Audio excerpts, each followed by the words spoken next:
Okay, we are here today in the Senate Committee on Institutions. It's Friday, April 18th, and today what we're going to be looking at and hearing from are the Lake Champlain Walleye Association. We're going to hear from the Vermont Veterans Home and understand more about that project. We've talked about it here already. And then that's going to include a conversation about the Vermont Home Incubator Farm, which will be really look forward to that. And then we will have a general conversation about H494, which is our main job, which is the capital bill of the state. So, Chad. Yes. If you would like to come to the witness seats, and actually you haven't been here before, so I'm Wendy Harris, and I should have introduced myself. Nice to meet you. Nice to meet you. Singles. Okay, Russ, and you just where you're from. Essex. Okay, and Sam Douglas from Oral Leeds County.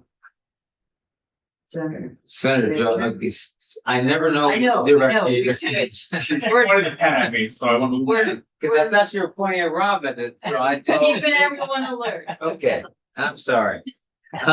Senator Joe Major Windsor. Nice to meet you. Nice to meet you as well. And Rob Huntington. Yes. And I'm from the Wyndham district, so in the southeast corner of the state. So thank you for being here. Thank you for having me. And yeah, if you just identify yourself and then let us know what you. I do have our treasurer attend in person, but he is Okay. ready for the link or can log him in if wanted. Did he get the link? He does, yeah. I haven't gotten here yet. You're sure you got the link? Okay, Maybe do you want to resend it? I can. What is his name? So it's Cam Tatro. CAM Yep. TATRO. TETERAULT. What's your last name? And is that at Vermont? It's no, his email's LCWAVT. I'm sorry. LCWA. LCWA Yep. VT. BT. Gmail, sorry. Yeah, send it. Thank you. So I can get started. Okay. I am Chad Lambert, president of the Lake Champlain Walleye Association. Little backstory, I had helped out Bob and Cubby a number of years behind the scenes. They are aging out of what they're able to do. So they reached out, asked me if I'd be interested in doing it. So I jumped at the option. I'm a self-employed business owner of 20 years, so figured I could probably handle these duties. We just went through a rebrand. So we've got a new logo, new look, new board of directors, just kind of getting with the 2020 times with everything on our end. Great.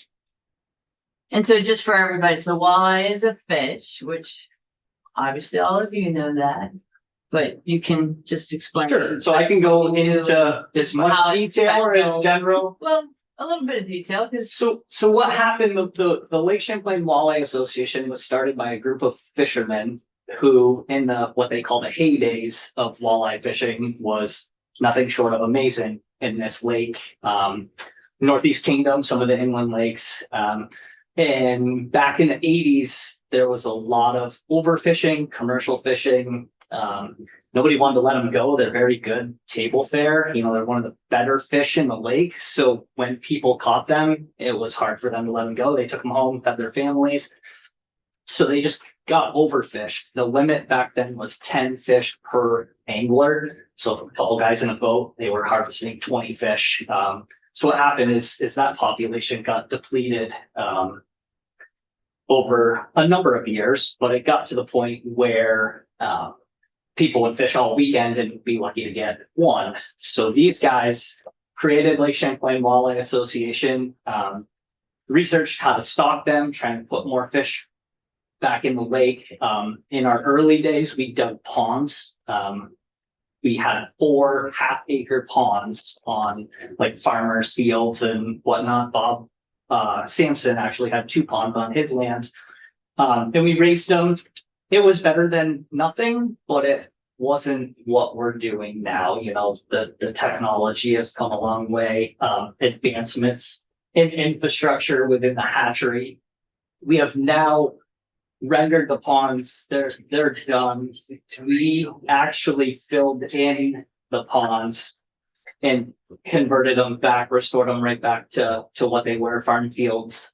Sorry, That's okay. what you gave me is not one, could you write it down? Sure, yep.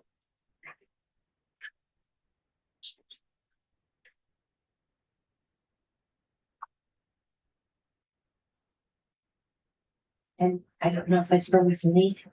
Oh, it's just this. It's just that, yep. Okay. I was being way too. No worries. Thank you.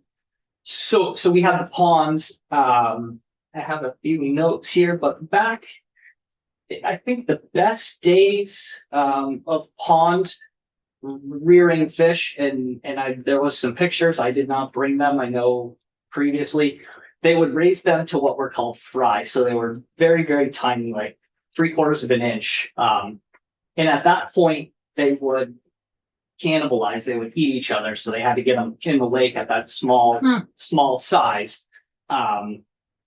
So our best years of production, even up to just in the past handful of years, that we've moved was 25,000 to 50,000 fry, with like a 30% survival rate on those fish when they were stocked, because they were put into the lake at such a small size. They were everything, ate them. So that wasn't working. So we started with Kevin Kelsey at Edweed Hatchery, looking into what's called intensive culture to raise these fish in basically a 5-foot gel coated tank within the hatchery. So with the ponds, we had frogs, bacteria, there was everything that could get them working against us.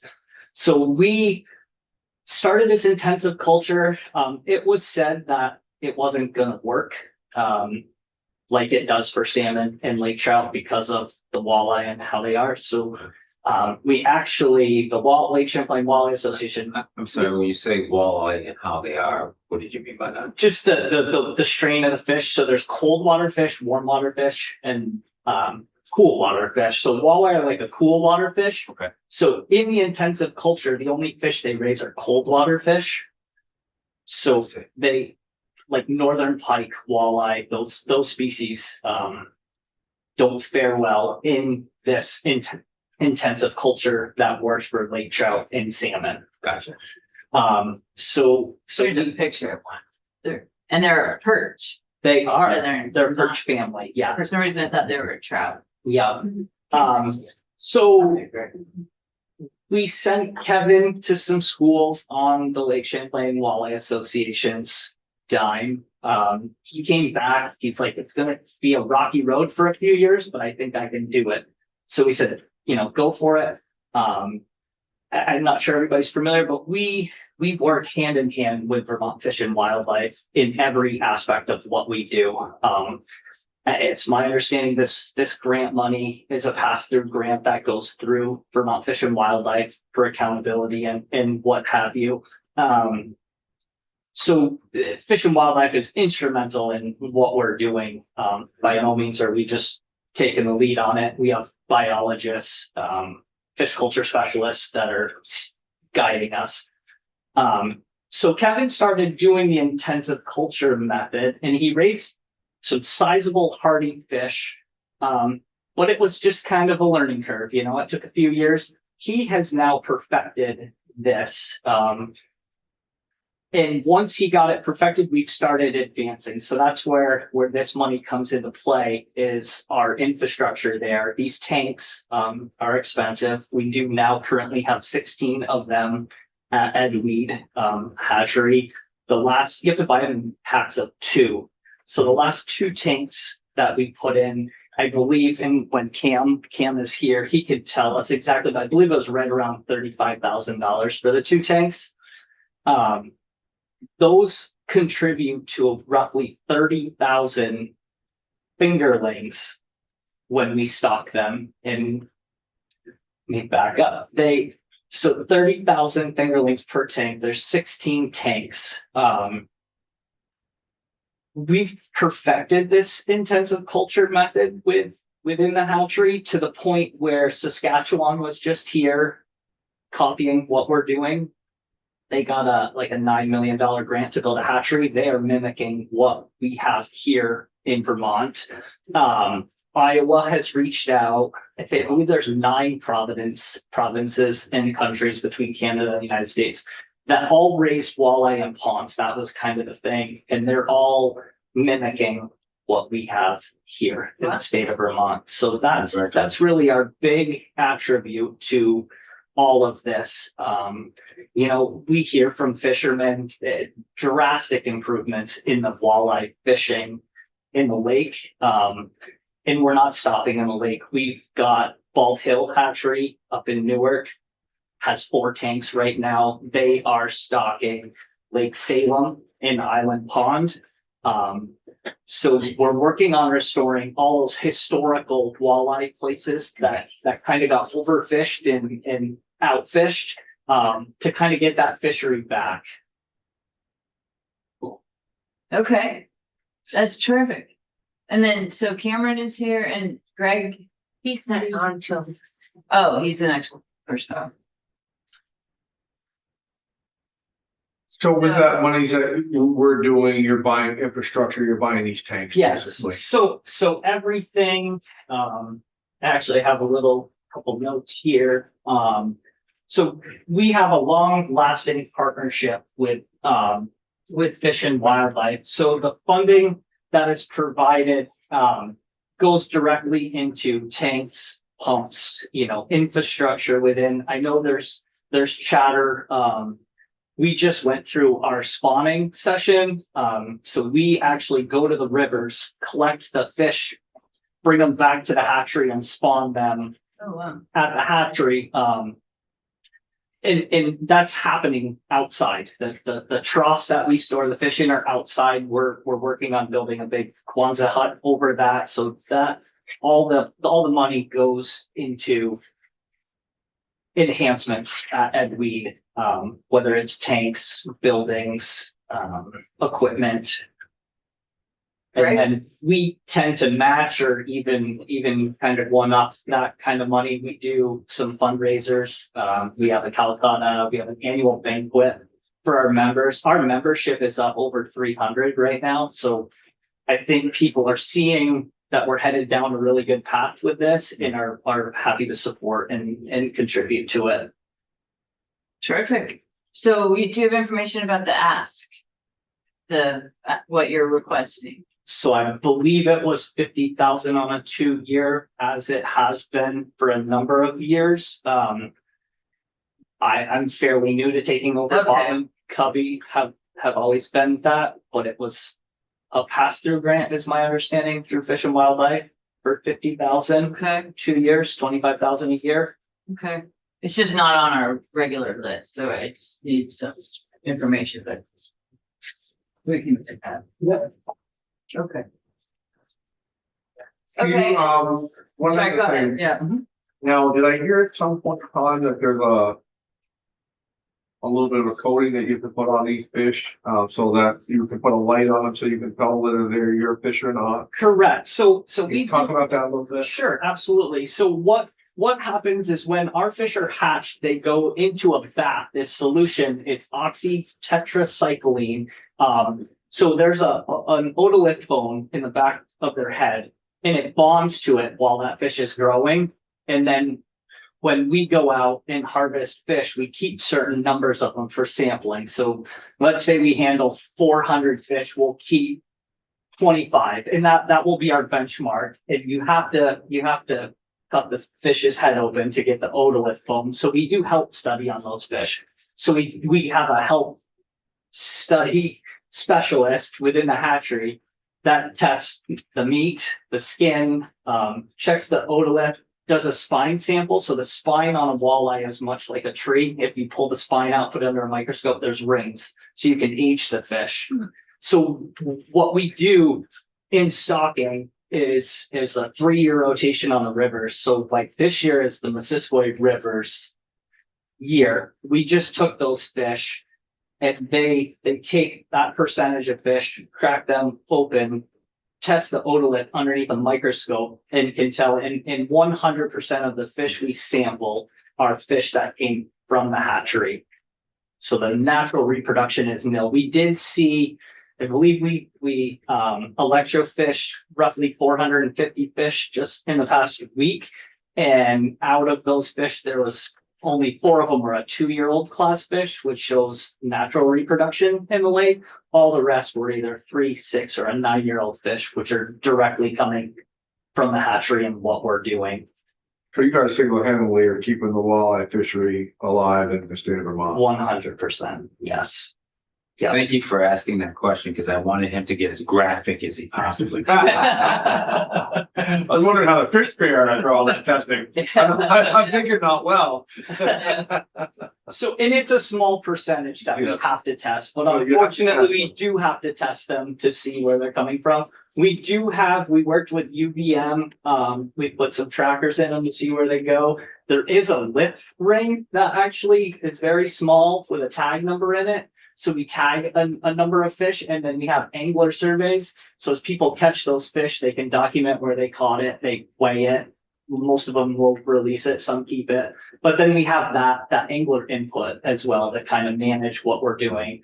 I know when we started, our target goal was to stock roughly 500,000 fish in the lake, and wow. we're probably pushing 400,000 for this year if all goes well. So it's definitely working. But what we're doing on our end and with the state of Vermont and Fish and Wildlife is the reason we're seeing this. You know, the natural reproduction of these fish is just not sustaining the amount of fishing pressure. People are taking more than they can produce, and that's due to, you know, predators in the lake, invasive species in the lake that are eating the eggs.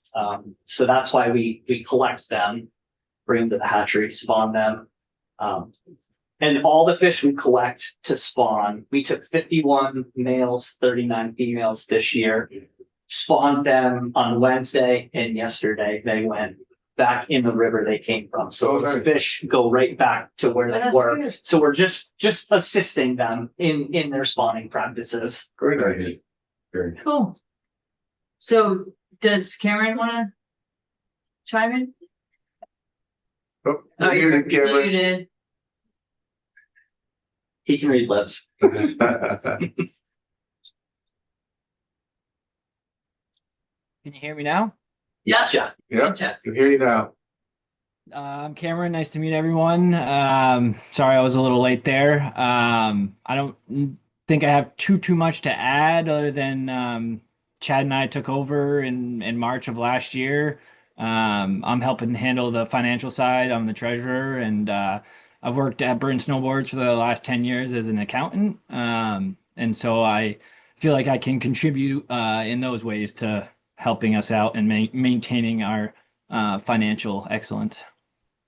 That's great. It's good to have an accountant as a treasurer.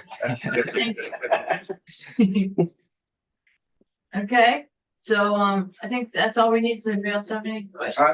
I think I'm good. I think it was a good presentation and appreciate what you guys do. So I guess my only closing thing is a lot of people refer to us as the Lake Champlain Walleye Association, and that's where we started. But we're branching out. Like I said, Lake Salem up in the Northeast Kingdom was a very popular walleye fishing spot. Smaller lake, got overfished. Commercial fishing really did that in. So our focus is trying to get those places back. I feel like we've got Champlain kind of headed in the right direction. But that's our next move is Island Pond in Lake Salem up north. Trying to restore that and to spread it out lake wide so that the fishing pressure isn't just in one spot where everybody's going and taking them from. And the early signs, we just had a state of the walleye meeting, about a month ago. It's promising. All the data's there. I have slideshows and stuff for days on it. A lot of it's hard to follow. It's a lot of science, but Bernie Pianka from Fish and Wildlife is him and Sean Good are biologists in the field that we work with on a daily basis. And then Kevin Kelsey and Paige at the Ed Weed Hatchery our main point of contacts with everything. And I mean, they take pictures, document everything from, they noticed this little scale pattern in a fish had like a little swirl, and they wanted to figure out where it came from. And it's just a growth thing. The fish are growing, so quickly. Their scales are just a little deformed in a couple spots, but anything you want to know about those fish, those guys have the answers to, and keep in contact with us. So That's we're great. very, very grateful to the partnership we have with Fish and Wildlife and those folks there. It's great. I'm sure they're hugely grateful for you. Yes, Yeah. it goes both ways. Yeah, that's terrific. We're grateful for you. I think that's, it's very nice. It's a good story. Yeah. Yes, thank you. And this all started from just a group of fishermen that saw the decline and took it upon themselves to do whatever they could. Very great testimony, but not as entertaining as. Not as my. We used to have them on Zoom and they're like, I think we're on. Are we on? It's like two grumpy old men on. They were some very good people. As you guys know, Bob has had some health issues, Cubby as well. So this got to be a lot for them. So we've taken over, Cam and I, and Paul Messier is our vice president. He's in his mid-30s, business owner as well. So we have a good solid group of individuals behind us, and just look forward to kind of keeping our foot on the gas pedal and Yeah. moving forward with what we've been doing for the last 15, 20 years. Terrific. Thank you. Yes, thank very you. Thank you very much. Thank you. Any questions? No, I think we're good. Awesome. Okay. Perfect. Thank you. Thank you much. Thank you. Appreciate it. Thank you, Cameron. Thank you. Okay. So next item is the Vermont Veterans Home. And so I see Greg is online. We might end up, we will do these as two separate things, so just hang tight. So just for the committee, we're going to section 6. Oh, these were the questions that we had we posed this question first to BGS. So hi, Greg. Thank you for being here. Hello. And if you want to just introduce yourself for the record. Yeah, so Greg Kurzan from the Vermont Veterans Home. I'm the Director of Environmental Services here. Terrific, thank you. And so when we spoke with BGS about the project, we had some questions about we wanted some more detail on physically how the change is going to happen, because you're essentially, you were planning on reconstructing the American unit, or no, it's the other way around. Yeah, the other way. Yeah. So if you could just explain the project to us, and then I'm sure we'll have some questions for you. So American Way is what you want to talk about? Yes, and Okay. How the previous project, how you decided to do the American one instead of the VNC wings, basically. I don't have the names in front of me. Okay, so Melissa would be a little more with the money wise, you might as well say, how she had to move things around. But so before my time here at VVH, I've been here 9 months. They already had it planned for a wing to be demolished and rebuilt. So I guess the estimates that they had prior to me coming in were very low. Inflation took over. At the end of the day, the price tag went way up. So we had to basically stop the project in planning and basically start all over with resubmitting for funding, because we would never get the building rebuilt for the amount of money that was originally planned. I don't know those exact numbers right off the top of my head, but I mean, millions of dollars difference. So, and we have the numbers. We were more curious about what's going to be changed physically about the construction and the design. Oh, so I mean, A- anyone- A wing was planned to be completely demolished, demoed Okay. out, and then a new reconstruction of the facility. So I want to say it was a 30 bed. Let's see if I can pull that up. There's so basically it's a new memory care facility on the A wing grounds after they demo it. So a 30 bed facility, pretty self-contained inside there. Um, there was a lot of planning and designing already set. Uh, they did some borings, some different tests on the property, and that's when we had to stop because it was just going too expensive.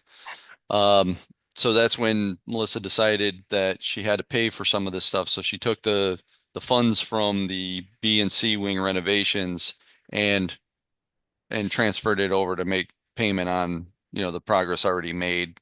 And realistically, we just have a set of plans. We have a bunch of boring testing, and now we're just setting idle, having to reapply, try to move forward. And Okay. that whole wing is we had mold remediation done and the floor's sealed. Um, so it's just sitting there dormant right now, and we're just maintaining it. Um, keeping it at the minimal heat in there. We've had it winterized, but the big problem is that the moisture from underneath causes mold on the floor. Also, the plumbing in the floor was cast iron when it was built previously. They put cast iron piping in the concrete flooring, and all of it just fell apart. So we cannot use the plumbing over there. Okay. I mean, so hi, Greg. So part of our question regarding it's moving the 1.5 million that was appropriated the last biennium to be used for the American wing. And our question was in terms of the 1.5 million, is that for the design of the American wing? So far, yes. Okay. The work up to date. And will any of that be used for the construction of the wing? Well, we're hoping we get that money back and reallocate it to B and C wing renovations later on, but I don't know. I don't handle the money side of it. Okay, gotcha. The other questions we had were about the other two projects, which you described as the heat pump and the laundry room. Mhm. And both of those combined were reduced by 100,000. And I'm not sure if it was you or if it was, I forget her name. But someone who was here last time, we're talking about the VA reimbursing that, and the questions we had on those two projects. With the reduced funding from the state, will you be able to complete those projects and actually then later apply for reimbursement from the VA, or do you need the full initial request to be able to complete those projects? I think after the last discussion we had, Melissa Jackson, our CEO, was on that last meeting.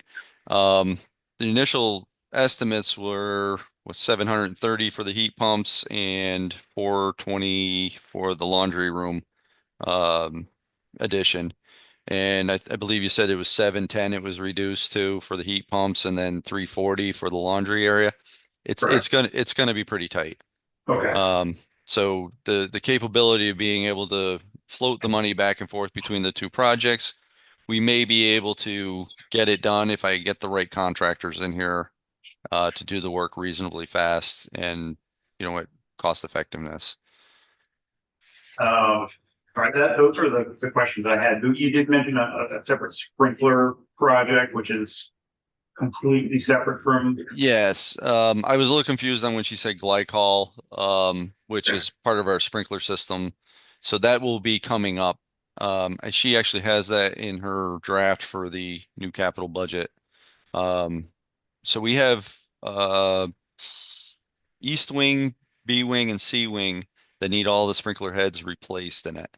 They're all aging out to almost 50 years on a majority of them, and that's the top CMS allows for that.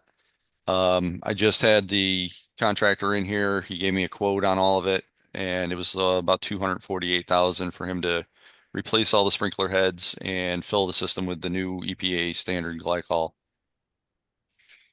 And that includes all the inspection certifications and, you know, it's nuts to bolts by the time you're done. My only other question was, are you familiar with, what we're going to be talking about next, the incubator farm? A little bit. Okay. I see the gentleman in there in the background. So Hopefully you can stay on, Yep. if you answers to questions we have. sure. Yeah. Great, thank you. Does anyone have other questions? No? Okay. So, Michael, okay, so Michelle is on, Yeah. good. So is the Vermont Association of Conservation Districts, and Michael, if you would, Take the hot seat. yeah, Thank you all for taking the time. yes, Really appreciate this. thanks for being here.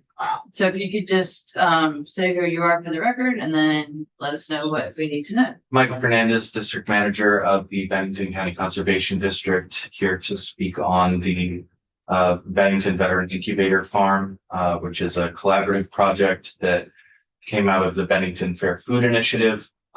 Senator Peter Welch acquired a substantial congressionally designated spending request through Housing and Urban Development that's funded a number of projects in the Bennington County area. The Veterans Home was one of the recipients of that funding, and what over a very long iterative process with the Veterans Home, with the town of Bennington and the other partners, we came to a consensus that we should move forward not only to be doing some minor classes to teach veterans how to farm, but that we should really try and use this money to act as seed capital for a standalone entity that would act as a cooperative entity for farmers in the area, and also for farmers who are going to be training in their cohort model that we've developed at the home itself.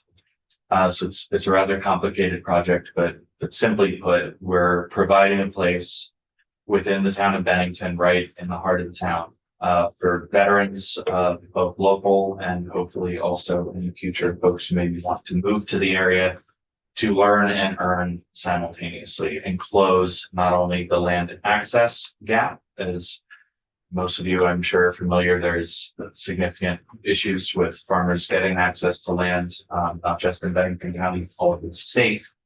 And there's also a very critical time for beginning farmers in their first 3 years of beginning their operations, where they need to be able to show earnings. They need to be able to show that they are actually farming in order to get land acquisition loans, in order to get operation loans from the FSA, in order to apply for grants, acquire crop insurance. So the intent of this project and this ask is to eliminate as many barriers to land access and land opportunity as we can for veterans in Bennington County. We've been working very closely with Michelle at home. We are going to be taking over the composting coming out of the kitchen at VVH, and we're going to be running that through a composting system that involves chickens, so that we have an immediate cash flow for the cooperative. What this funding would really allow us to do is, one, set up some really critical infrastructure. I've been working with our Warren Senator from down in Bennington to come up with an appropriate list. Don't talk about too much now. To come up with an appropriate list for an ask from this committee. We settled on the greenhouse, the well, and a mobile power station that's solar powered. Funnily enough, it's going to cost way more to run grid power than it would be to actually just have a mobile solar generator on site and take care of our initial power needs. And what this will really allow us to do is, one, initiate production way sooner than we thought we were going to be able to on produce. As a farm to institution cooperative, we're not trying to compete with the retail or direct to consumer market of the farms that are already in Bennington. We're really trying to focus on institutional buyers only. So we'll be able to be producing warm season vegetables earlier, warm season fruits earlier, tomatoes, peppers. We'll be able to get greens out earlier. We'll also be able to irrigate all of those crops, power all of the pumps necessary to irrigate those crops. And most critically, at least in my mind, is the person who's really been spearheading this project for the last year and a half, hiring a project manager with the funds that we've already have from HUD that we earmarked for things like getting tractors in. The legislature last session gave the district some funds to purchase a small tractor. So we're going to be using that rather than tapping into the HUD funding. If you all and the wider body decide to fund these aspects of the project, we'll not only get revenue in to be able to pay a person, but we'll again be able to free up more HUD money so that we're able to more strategically use those funds on human capital, which at this point is really one of the things we're lacking right now. We need a project manager, and I have a full-time job with the district. I can't also be running both my farm in the district and this incubator farm, and I'm also not a veteran. One of the things that we thought was really important was to have a veteran being project lead. And when the cooperative is ready to stand on its own 2 feet, the district will take hands off, as will the home. That's the plan. And this entity will be a standalone operation selling into the institutional farming system down in Bennington County. That's great. And how much of your products would go to the veterans home itself? I anticipate substantial volume, at least for the first few years. It's going to take us a while to get production up and going. But we're currently looking around very intently for chickens to assist with the composting, rather regenerative edge composting technique where we utilize the chickens to process the compost faster. So we want to have at least 1 pen for every resident of the home. But there's a severe lack of available poultry stock right now. Because of the I've seen chickens, I've seen pullets going at auction for about $50 to $75. Oh my per gosh. pen. okay. I go to all the auctions for about 50 miles around, both for this project and other things. So Wow. it's tough to acquire good stock because of all the calls that have had to happen. There's bird flu. Right. Wow. And people are panic buying chickens right now in volumes that I've in 13, I guess, years of professionally working in the agriculture space. I've never seen anything like it before. So that the eggs may take a little while longer than I thought, Greg, because we were hoping to get year-olds, but it's looking like we're going to have to raise them from day-olds, which is about a 5 to 6 month turnaround time. With the greenhouse, we'll be able to do tomatoes, we'll be able to do peppers, we'll be able to do overwinter greens, depending on the heating system and how expensive heating the greenhouse is. We're going to try and do some light resisted warm season crops in there so that they can have year-round access at the home to tomatoes, peppers, and warmer season for crops. Great.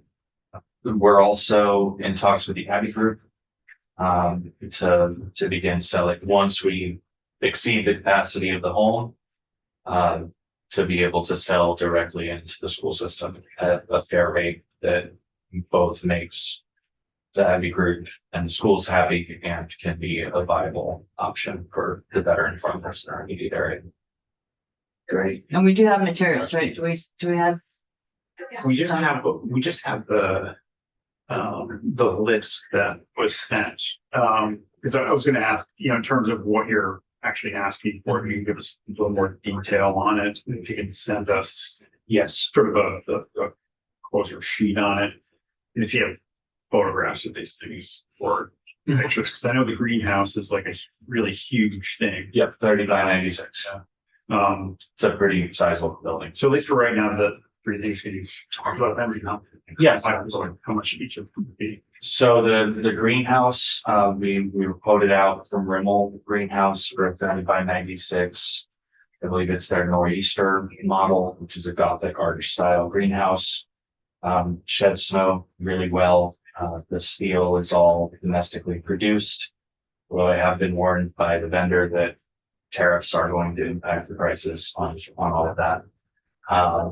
That greenhouse, I believe the cost of the materials to construct the house plus the cost of install was gonna run right around 55,000, I think is what I have on that spreadsheet.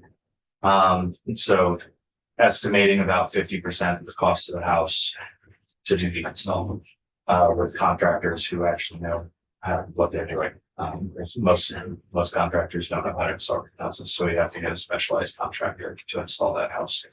The well, just standard well, just like any other.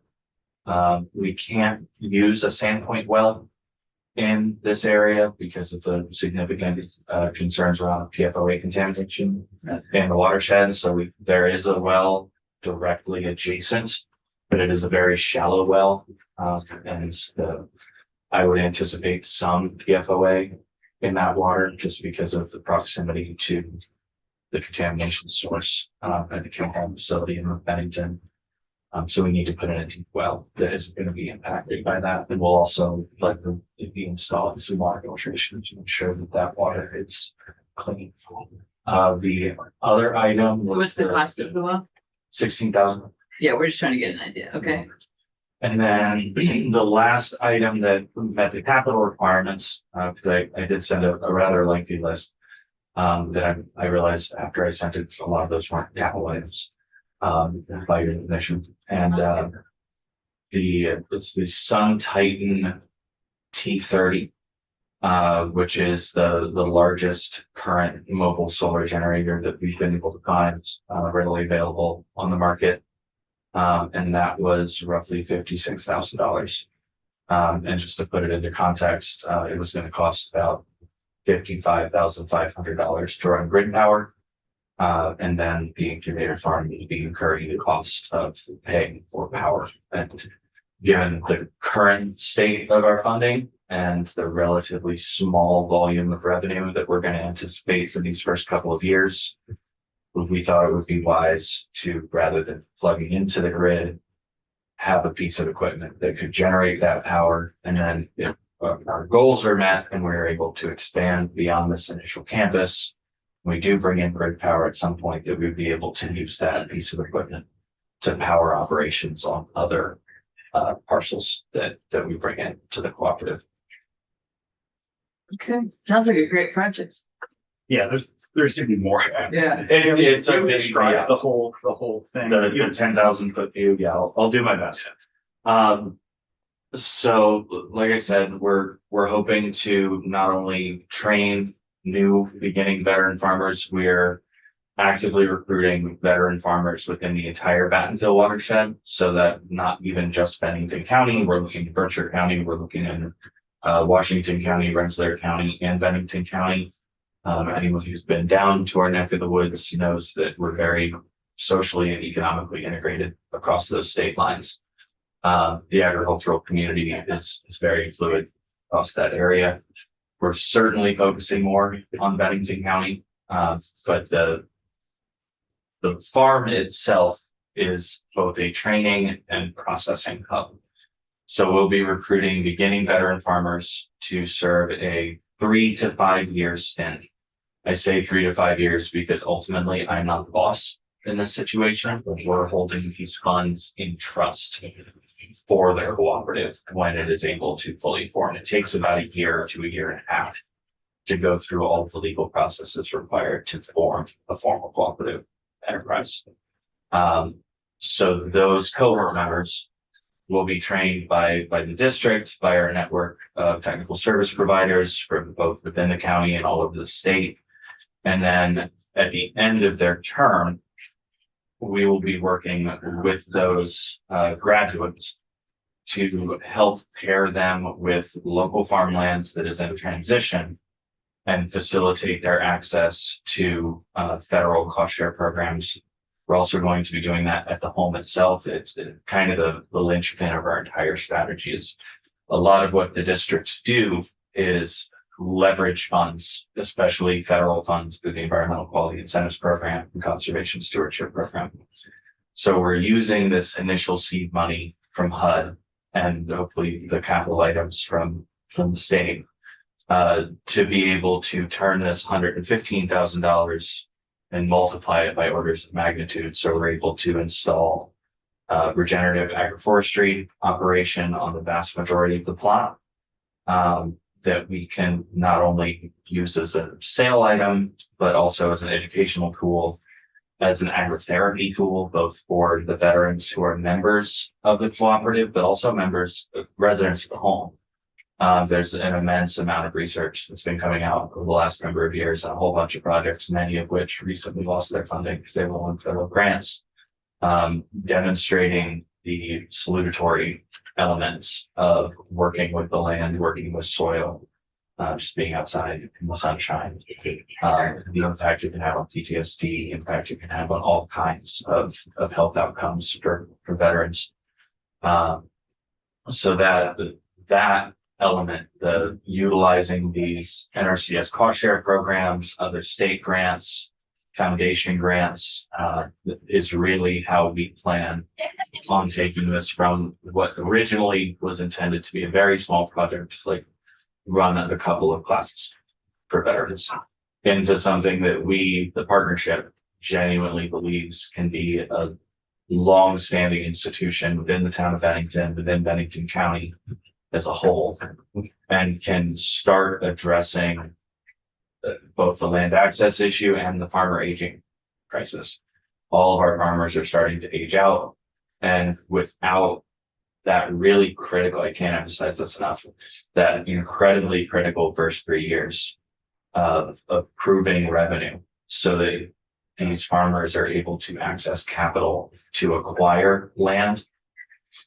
It's impossible. As someone who started out myself as a beginning farmer, leasing land from sometimes dubious landlords who you invest tens of thousands of dollars when you don't have tens of thousands of dollars into implementing your system, putting in fences, building things.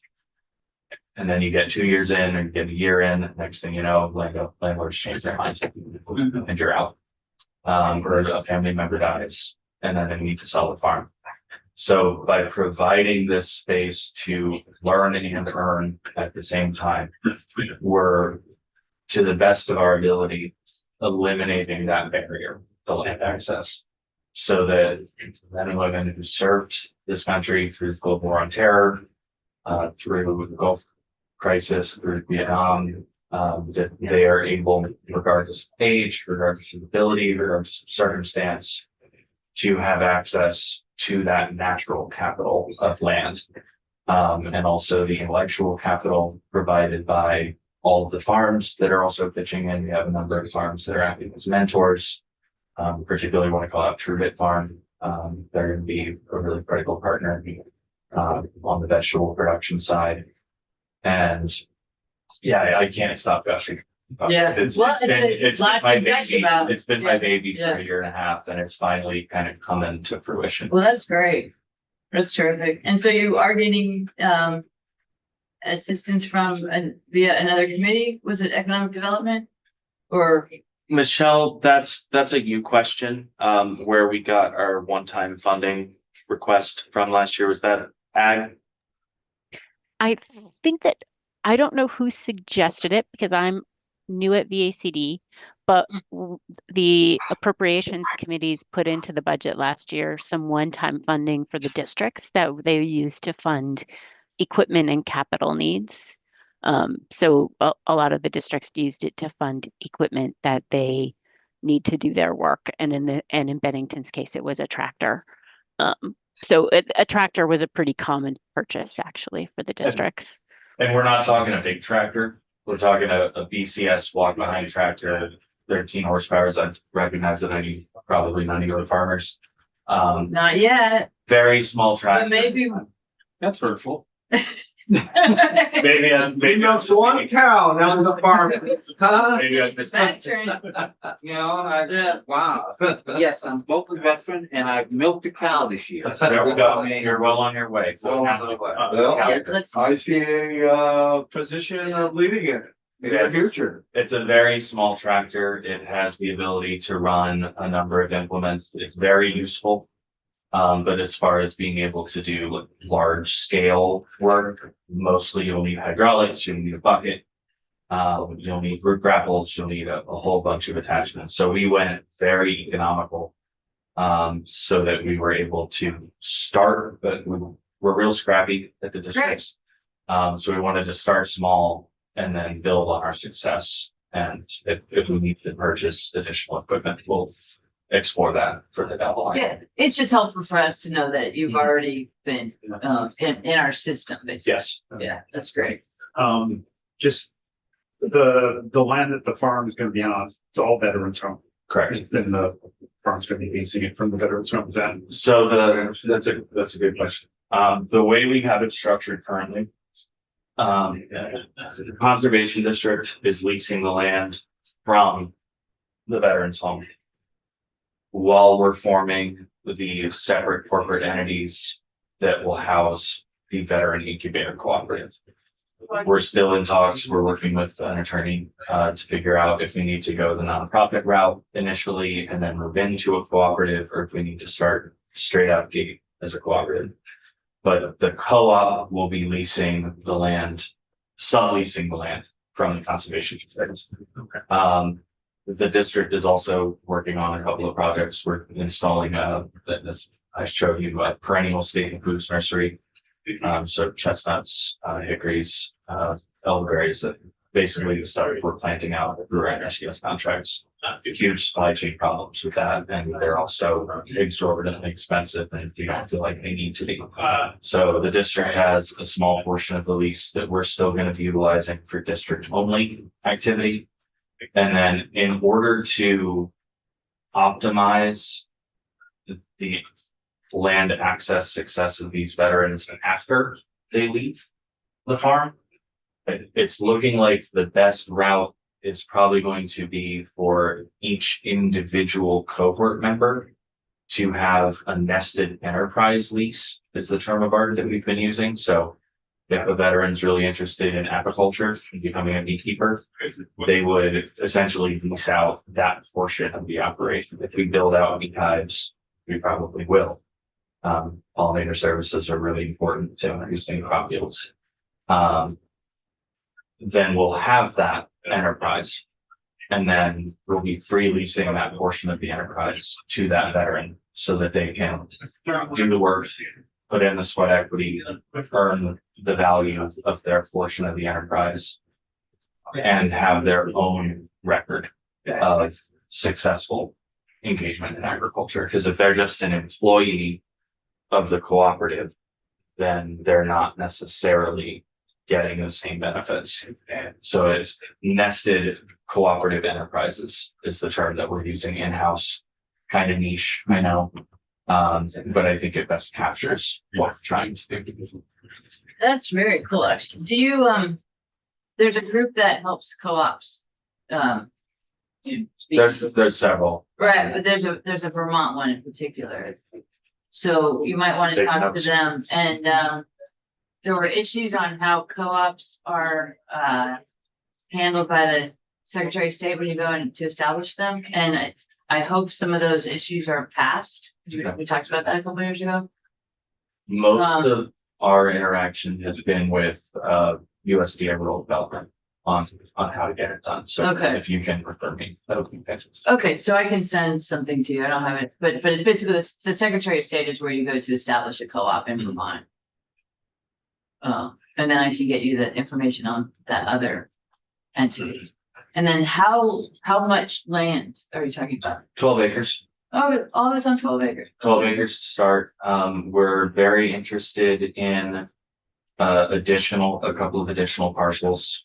There is a substantial amount of ag land at Mount Anthony Union Middle School. There's 26 acres there, which is about a mile away from this initial pilot site. We're also in talks with a number of landowners who are not farming, but own significant amounts of farmland about the potential of expanding to those private parcels. So we're shaking and moving, but we really want to focus first on getting some really solid infrastructure at this site that can support the education needs. And again, with those nested enterprises, we want to stack as many of those nested enterprises on top of each other as we can, so that we can appeal to the widest possible interest type. So we want to be able to serve whatever folks want to learn, whether it's beekeeping, growing fruit trees, growing strawberries, raising chickens, doing composting. We want to be able to take care of all. Cool. Okay, so do we have more information than just a list? So it would just be good to, okay, Yeah, we have an initial white paper that I authored. Okay.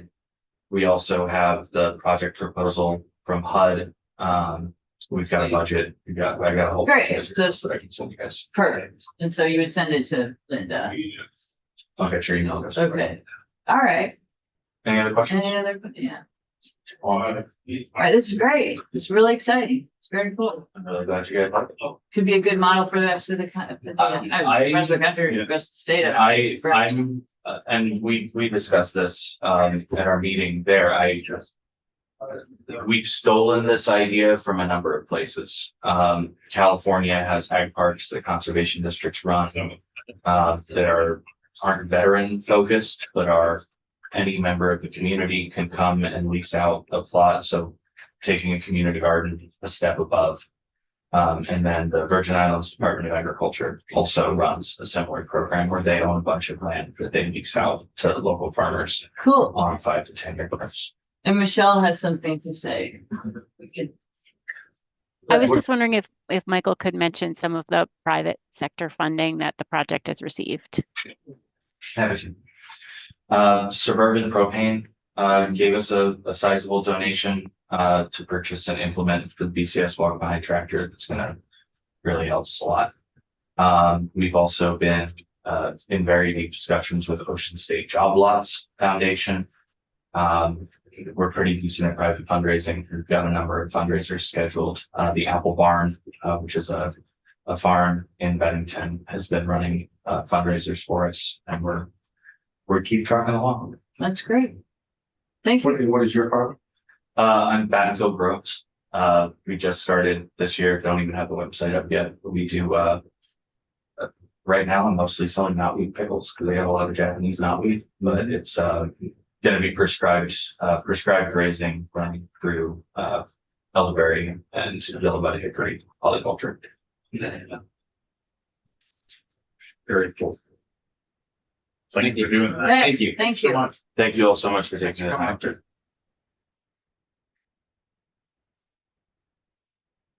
Greg, thanks for staying on, even though we didn't talk to you. Thanks, man. Not a problem. Greg. Not a problem. Thank you so much. I hope you all have a great day. You as well. You do, thanks. Bye. All right, so I don't think we have any more questions for the. Michelle, I think you're good unless you have questions for us. Thank you. Okay, or you're free to stay on if you like.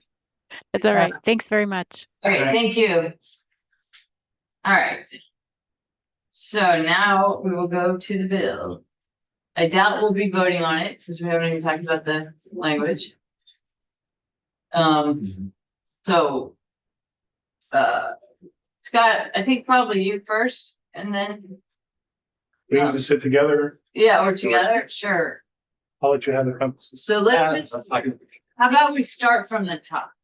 Is that, you all good with that? What? I have a very important question for our council. I think this is a silly thing. How are the masters? Oh, yeah. This was great. Masters were great. The weather was perfect. Everything ran so smoothly. I did not want to come back again. Aw. But it was good. It was great. Just beautiful. I had 2 peach ice cream sandwiches, so that was nice. Yeah. And then it went on for another day, right? Did you 2 more. get to Yeah, I stay? was there on Friday. So Yeah. Cool. So. Mr. JFO. What would you like to talk about? Well, there's just so much going on, right? Oh, tell me my list. As far as schedule goes, we had originally planned to be done today. Then we had the okay to be done next week, but there is some urgency. I don't want to try to finish this today because we just don't have enough information. We don't have language. But we do need to hustle up, possibly finish it on Tuesday, for sure, finish it on Wednesday. And I think, Okay. Chair, if I may, Yeah. the record, Scott Moore, Joint Fiscal Office. Part of that urgency is the interaction with the capital bill and the big bill, because they're gonna need numbers from us to put in their bill. And until we finalize the number, you can't do it. Right? So you're gonna have to have that interaction a little bit, so there's. I don't wanna say pressure to get the budget out, but let's get the budget out, go home. So there's that, that's what Madam Treasurer for Bench talks about, that pressure. Yeah, thank you for clarifying that. And just some items that I have on my list. Johnson campus, we haven't talked about that, right? No. So that's a brand new item. What it is briefly is an idea to have housing at the Johnson campus. It's a $1 million ask. We probably, if we have time, let's talk about it today. But let me just go through the whole list of it and identify topics. Let's use this 5 minutes to identify topics. Okay, so Johnson campus, the 3 Vs, which are those housing, the Brattleboro and Bennington and Barry, Veterans Home Garden. We have at least received information on that, but we should discuss it. And then language for the cash fund. I am still, I told you what I think, which is that I think this committee should be responsible for the intent, for following through on the intent of the cash fund, which is to have a cash fund, which I would like to know the fund balance of at some point, that would work hand in hand with the bonding process and eventually come to a situation where cash would be a significant contributor to the capital fund. That was the intent that was decided when Treasurer Pierce and somebody from the governor's office, I'm sure, and the legislature established this. And it was only maybe 3 years old.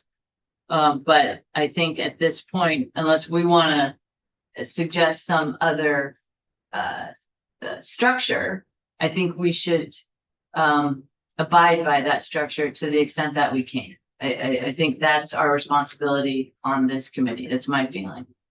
So let's, you know what, we can stop there and just talk about that if anyone has a concern on that particular strategy.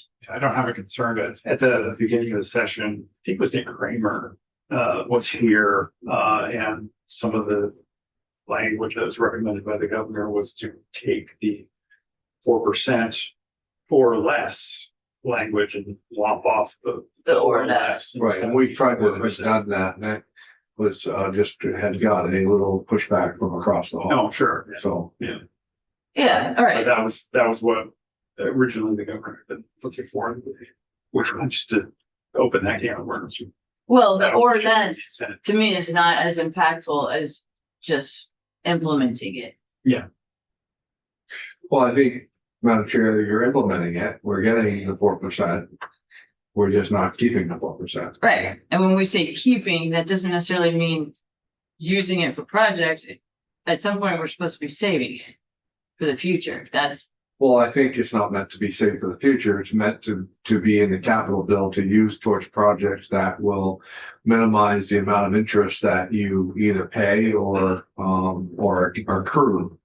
And so it's meant not to be saved. It's meant to be spent within the capital bill.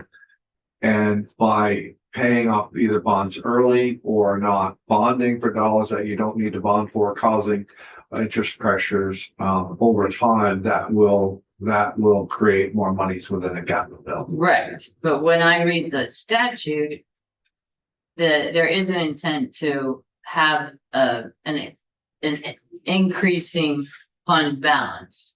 So that eventually, I mean, some states have they do things entirely with cash. I'm not suggesting that Vermont would ever get there, and honestly, I think half and half is a better goal, but we're not even close to anything like that. But I think we should acknowledge the long-term goal. Exactly, and acknowledge that. Please, if everybody could keep their hands off the cash. Yes, and explain that there's a reason for it. It's not just something that we're randomly, there's a logical reason for it. And Madam Chair, not to interrupt, but just to make sure we clarify, colloquially, in the vernacular of the language, we can say 4%, but keep in mind that it's 4% minus the debt services. Right, Don't forget that. that's important. Make sure we say that. Yes, thank you. Okay, so that's a pretty fundamental decision. It sounds like we're all, and we agree on that. Okay. Yes.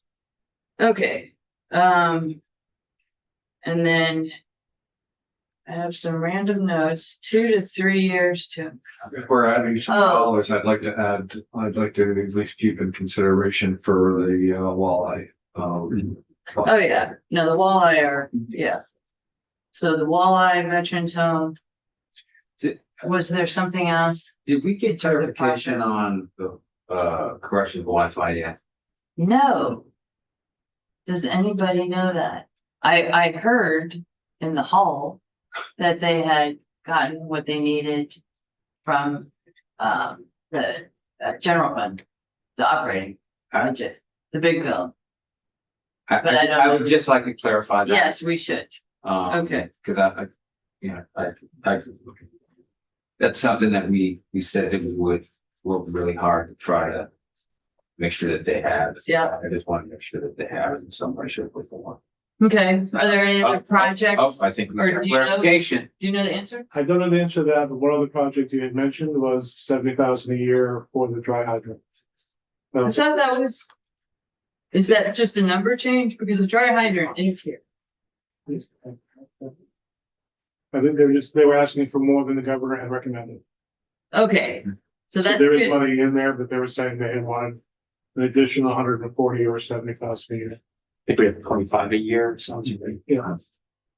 Let's find out. Okay, and I think there's other items too that have changes as we went along.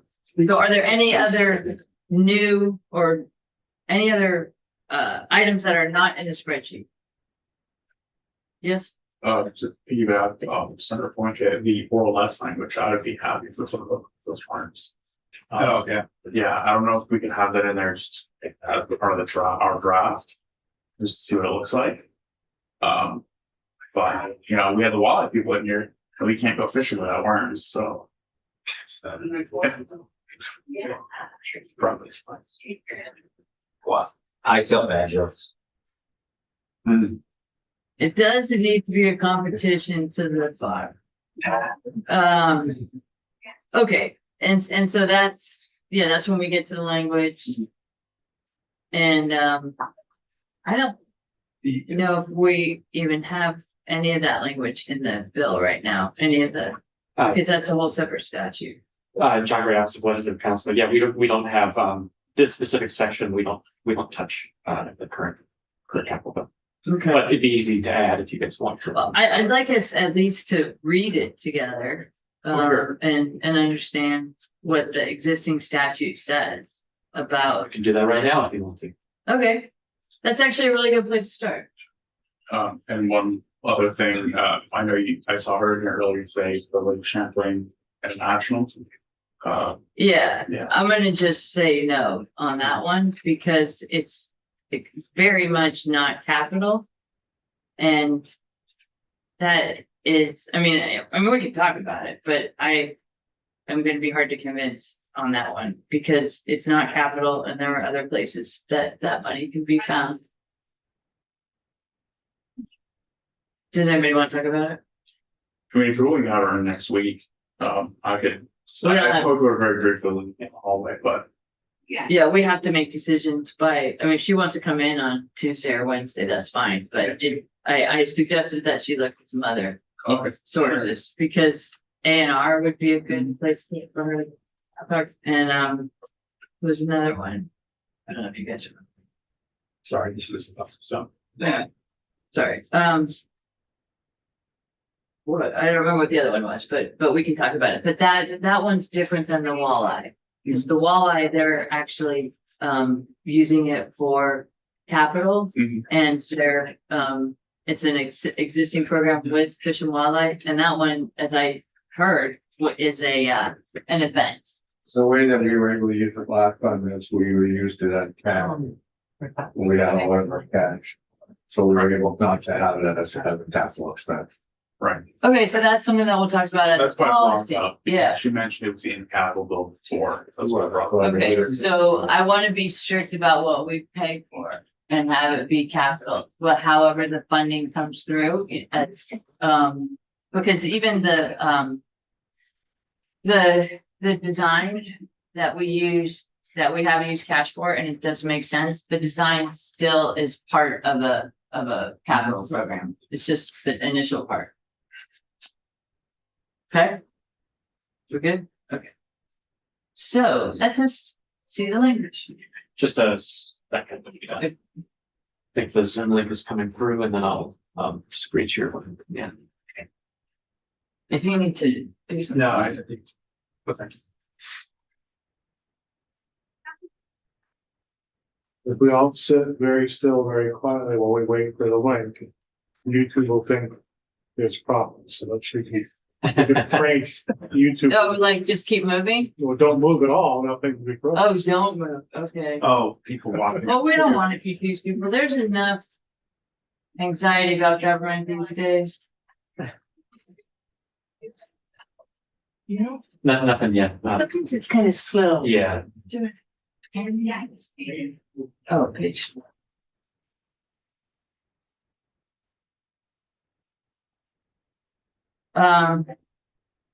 Yeah, I don't want to get into too much detail until after we look at this. So are you able to find it? I don't have a link yet. I can also just describe for you guys the way that it works, like, and I can tell you what the statutory reference is. Okay, that'd be good.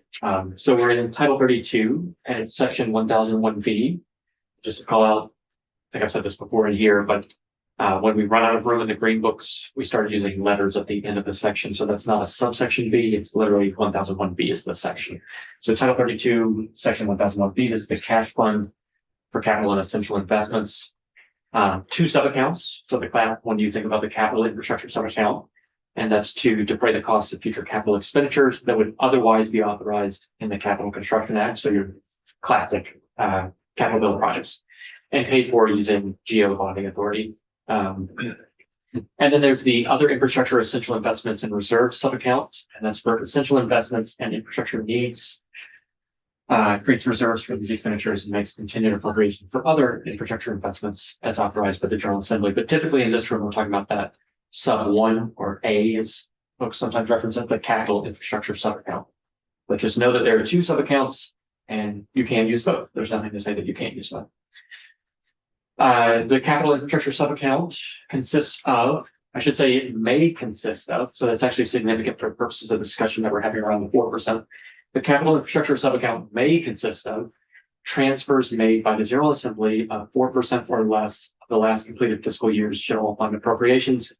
And as Scott was noting earlier, less the amount necessary to fund the state's general obligation debt service in the year for which the transfer is being made. And then it also includes any interest earned by the sub-account. I will note that this isn't something that's really come up in any room, but the way that this is written is odd in a way. We just say may consist of transfers, right? So there's no obligation that this thing be funded is, I guess, something that I would call out. Okay. And even if you changed the or less, it would still be the capital infrastructure sub-account may consist of transfers made by the General Assembly about 4%. Still wouldn't obligate a transfer of 1%. Okay, let's go back though, because those are the two new things that just happened last year, right? Or the year before. I'm guessing these are parts of the original, but I can go back and look at the first. Well, the A and the B, wasn't that last session? Before. That was set up,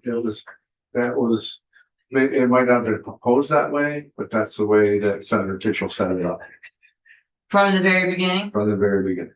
Interesting, okay. And But the overall rule about I'm trying to find it. And I'm joining the Zoom now, so. Second. Oops.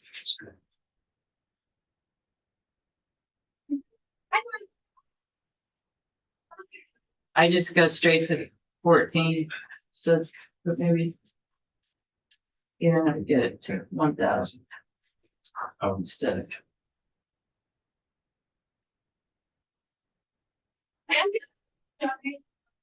There we go. Okay, Screen. so that was the one that was done. So can you tell which year it was done? We can see when it was amended. So initially added in 2021, effective in 2022, and then amended in 23. Okay, so 2021. So that would have been when the previous treasurer was here. that's years. Yes. And if it's helpful, I can pull up this amendment. If you just want to see what happened at that time. At the very first time? You can see it either way, but if you look at what's amended in the amendment, I'll just pull it up. Okay. So you can see what changes were made in 23. So it's been around for 4 years. Yeah.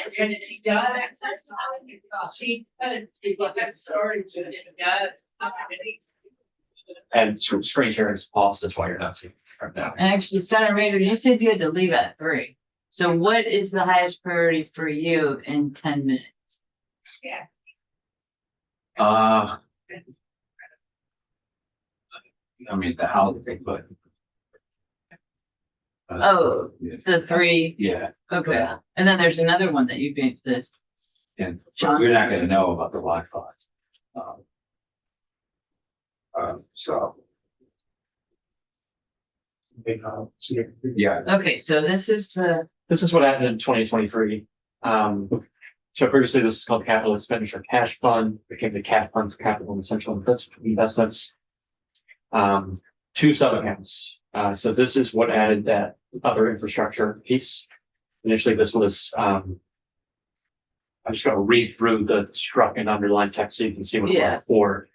Originally, it was the Capital Expenditure Cash Fund, to be administered by the Commissioner of Finance and Management for the purpose of using general funds to defray the cost of future capital expenditures that would otherwise be paid for using the state's general obligation bonding authority and debt service obligations. And then what was added here is that became essentially your capital infrastructure sub-account. You had the new other infrastructure sub-account here. And do you think there's a clear difference between those two? There is a significant difference. I think that the second one is broader, right? Your first is expenditures that would otherwise be authorized in the Capital Construction Act. Of course, that's kind of relied on what you traditionally do in the Capital Construction Act. So if you operated differently, you could change what the point of this sub-account becomes, basically. But I think of that as your classic. We wanted to do a project in the capital bill, and now we have cash available. So the sub-account we're looking to. The other infrastructure could include, essential investments in infrastructure needs, which would be classic capital expenditures, but it could be broader than things that would be done in the capital infrastructure sub-account. And I would just point back to the comment I think I've made each time I've been in here about how so much of this process relates to informal agreements that people have within the State House. Because this tells us what the account is. Doesn't tell us what people have done with the money in these pieces. And as we know here, folks have been pushing the cash to appropriations to deal with these pieces.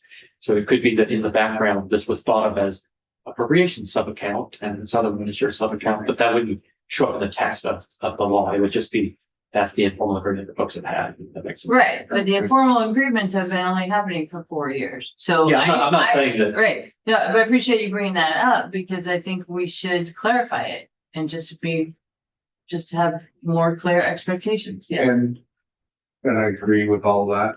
And just to add context for that, and my memory is good, but not as good, but, it was always the intent of that monies to be used in an institution, but under the control of appropriations.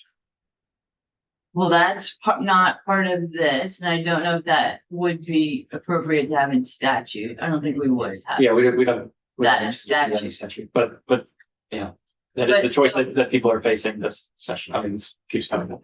Right, so reserves, I see reserves in number 2. Is there reserves elsewhere in the language? No, it's not in sub A. I think that's what you're And asking. the reserves were, their Or reserves were in actually, just general? yeah, the reserves as far as in the other account were monies that we put in there to buy down.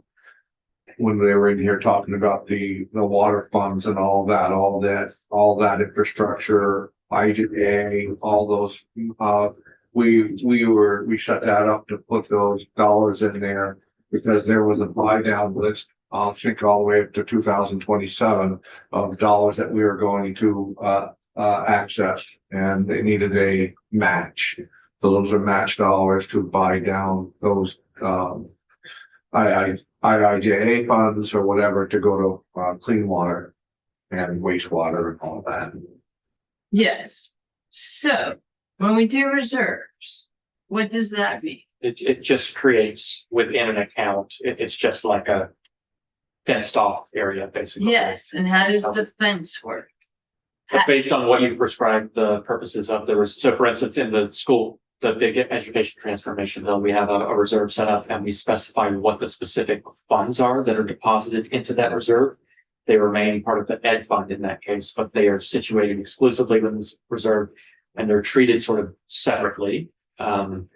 Because they could waterfall in particular ways, but it's basically for accounting purposes, just the way that I. JTOC was another one in your other committee. JTOC was one like that as well to use to be able to purchase police cars and all of that on a prescribed schedule. Yeah, but what I'm getting at is something in statute or some other controlling language that would limit what that money could be spent for and Yes. not make it easy to take out. Yes, exactly. Like in this case, we see the other infrastructure essential investments and reserve sub-account fund essential investments and infrastructure needs. Create reserves for these expenditures. So that's a callback to the expenditures that you've just walked through, the essential investments and infrastructure needs.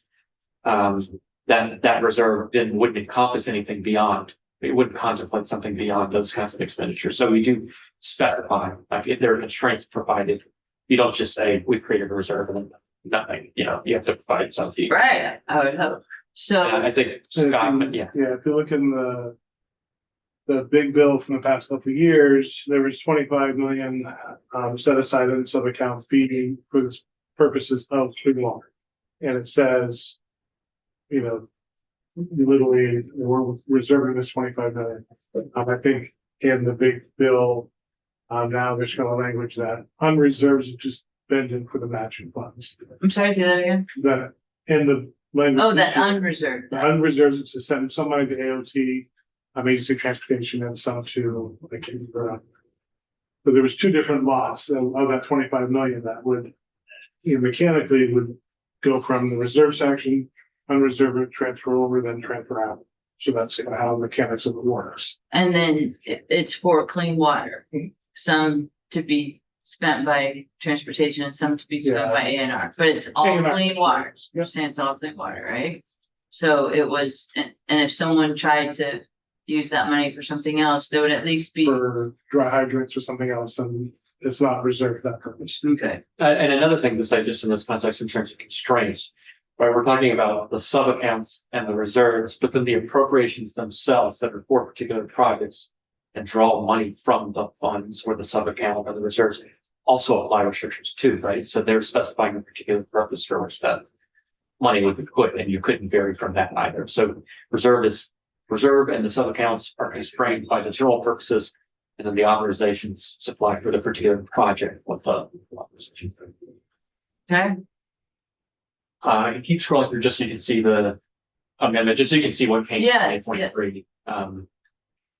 The capital infrastructure sub-account may, actually, let's skip the underlying text for now and just see what it was before. The fund may consist of any appropriations or transfers made by the General Assembly and any interest earned by the fund. That's what it was in 2021. So very general Very- language, any okay. appropriation or transfer.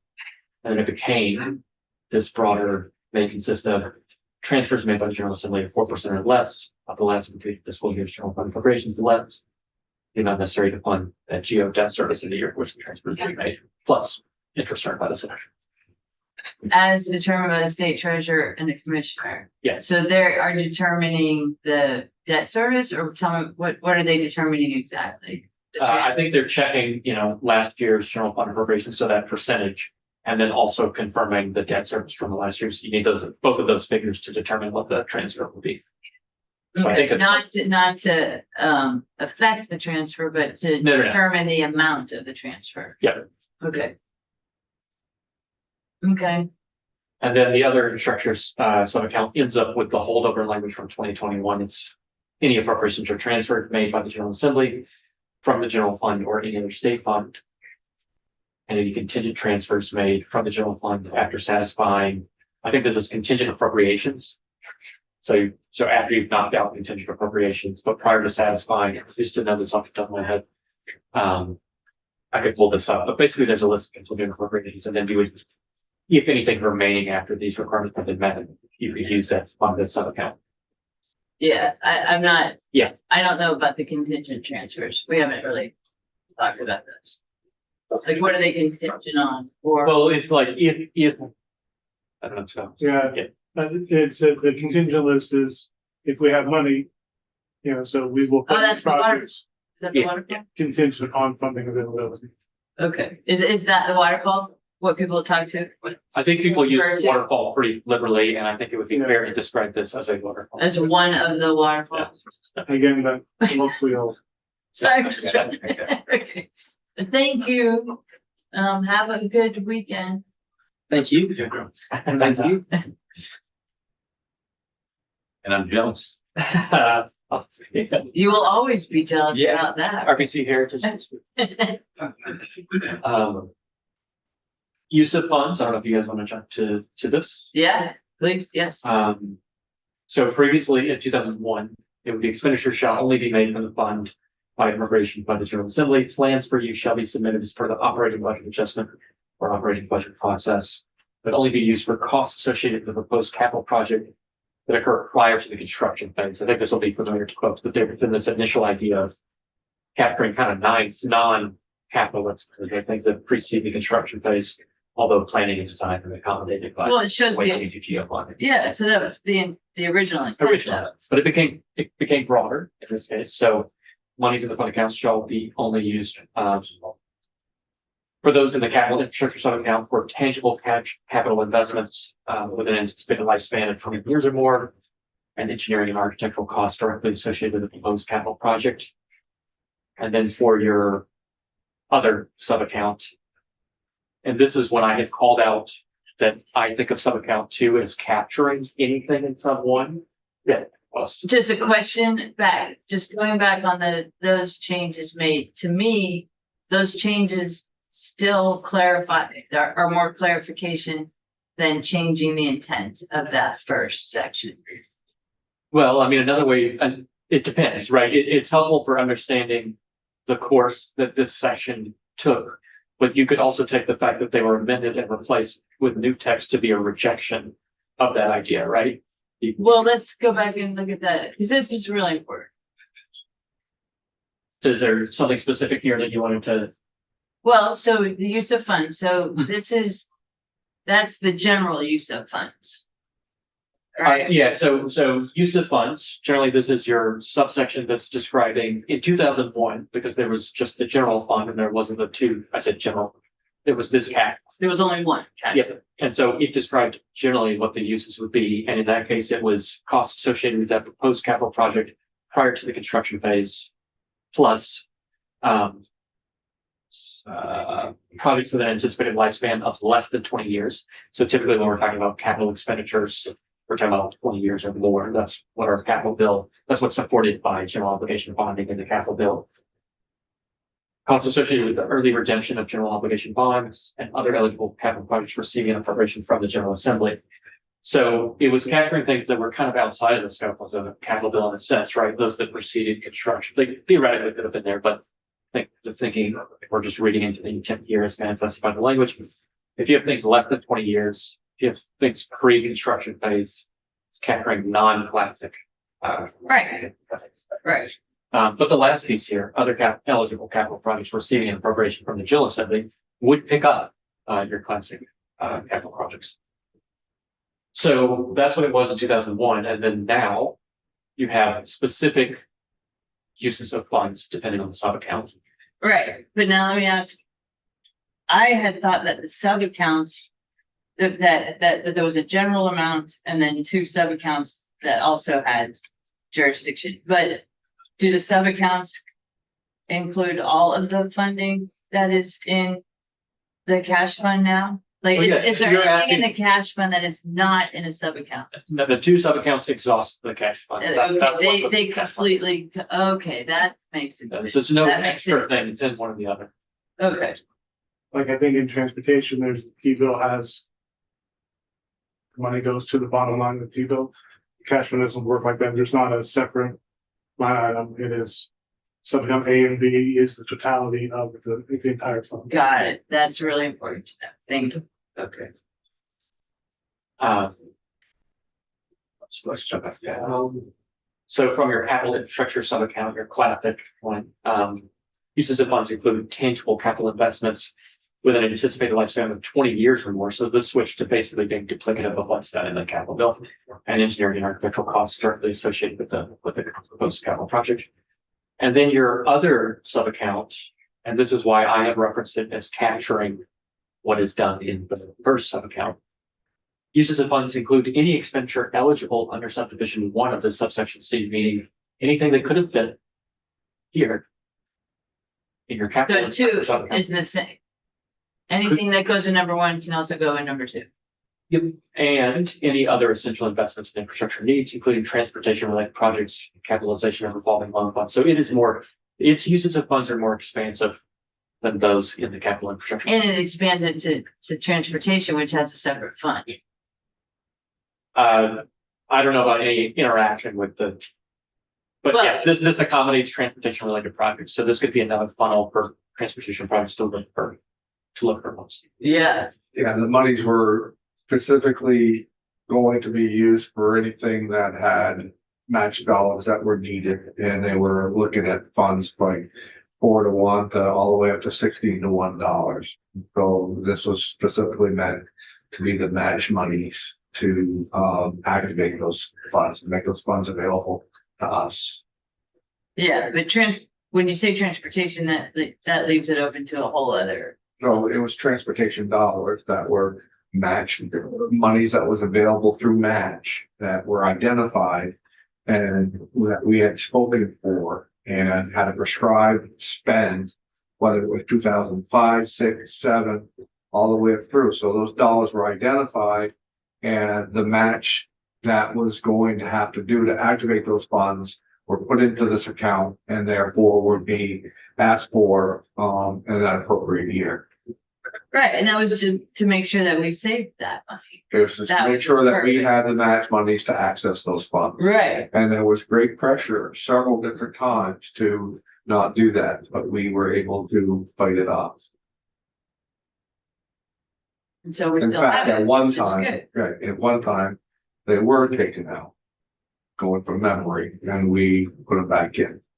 Yes, and I just think it's worth noting that we have transportation in there now, which is a completely separate fund. But from my memory, which is not good, they were always in there. For transportation, because we were aware of those dollars to be had, and because Chair Mitchell of appropriations was on transportation. She was aware of it as well as the chair of transportation was in this committee as well. Right. And then I was chair here, and so, yeah, so between the three of us, kind of how that happened. Okay. So, you know, transportation is one. It does, but it also has, capital resources. Okay, so fund balance. Yeah, kind of technical changes here. So like less interesting folks. Shall not anticipate receipts. Basically, you have to wait for the money to be there. Is what it's saying. You can't just assume that you're receiving money and issue warrants. And issue warrants means spend. Yeah, it's an order to disperse the. Okay. There was language for early redemption transfer.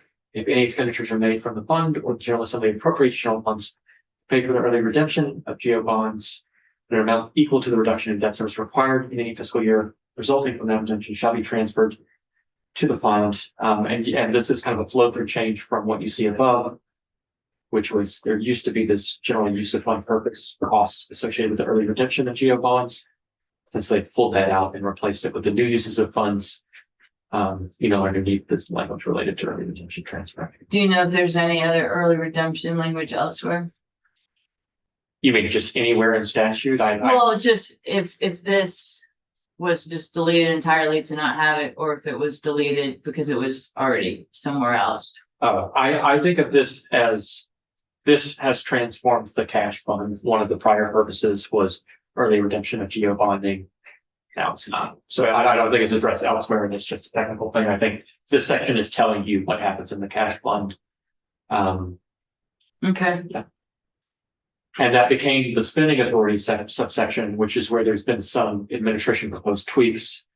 This is that any entity authorized to make expenditures from the capital infrastructure sub-account, so that sub one, the classic capital projects, shall have not more than 2 years from the legislative session of the act authorizing the expenditures enacted to encumber the funds, and any remaining unencumbered funds shall remain for the fund account.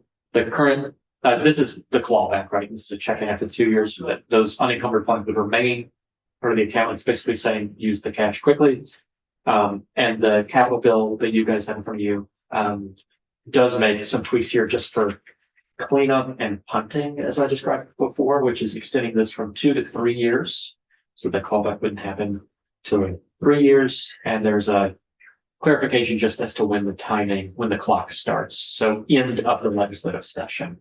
That was the act authorizing expenditure was enacted. Okay. So given that the two sub-accounts are all there is of the capital fund, right? For the cash fund. I heard from the capital fund. Cash fund, sir. We're just talking cash fund. Are you saying capital sub-account? Okay. I think you're describing the capital sub-account, which is we were talking about the spending authority. Right, but the capital sub-account is a sub-account of the cash fund. Yes. Okay. So when we have the category of the cash fund, do we say which of the two accounts? In the spreadsheet, you're only ever gonna see sub-account payment Only, And in or one. the bill, we always specify the usage, and I think in the reallocation section, we do talk at points about sub-account B in the capital bill, and I can jump to those if that's possible. yeah, that would be great. So are any of the reallocations in V or two? No, the only thing right now in B, there's the 25 million, I pulled up the operating statement. And there's money for the IIJ reserve, and that's Okay. it. Really, there is the $1 million left over from last year we talked about with Vale and Green Halls, and they didn't use it, but that is being transferred over to Fund A for us to use. But after this year, there will be nothing left to catch Fund B. Okay, so that is B, that language up there is existing B or two, whichever we want to call it. Sorry, you're Is talking that right?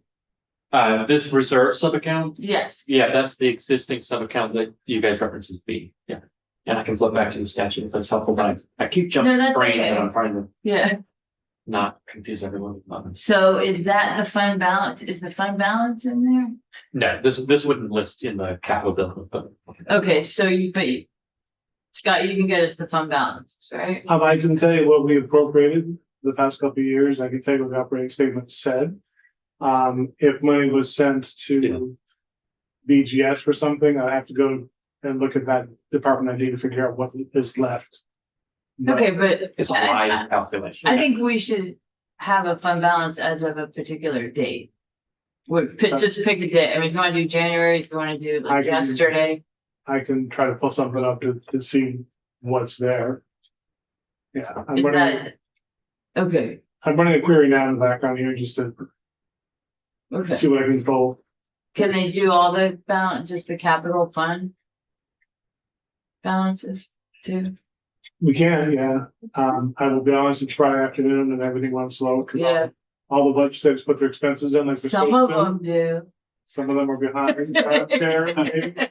That's why we don't all do it. Try to be- Okay, I was hoping to have something pulled up so I can speak, but right now it's kind of running itself. okay. Okay, well, I'm interested in seeing the fund balances. But I am, obviously, this is Friday afternoon. This is challenging. Did you guys want to walk through, or just, I know you were discussing a list of potential changes to the capital bill and just thinking about the timing that you're trying to achieve and when I will need to make the changes. Have you guys resolved the set of requests that you're thinking about and, because that, obviously I will need to know Well, soon, you know, yeah, no, we should talk to you about stuff. The Johnson campus, that's something that's the housing thing. yeah, that's one of the housing things. So, do you have that, Linda? I think Is that what it's called? I can find it. Johnson And have you campus. had it on? the Yeah, web? that's something that I got and I need to share that. It's $1 million for housing on the Johnson campus. So this would be in addition to the Vermont State College's section. Correct. In the capital bill? Yes.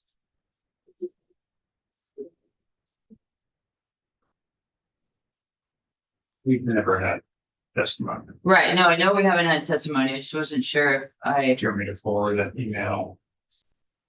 From, yeah, I just found it. So, okay. So let me send this to everybody. send it to me too. and I'll put it I up. will.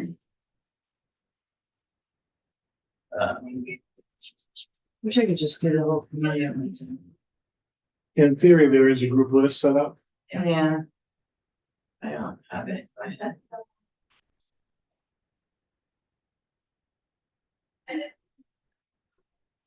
It's actually, Scott, you don't have it either, or John doesn't, right? No. Whatever. You made mention of it, but I haven't seen any documentation about it. Okay.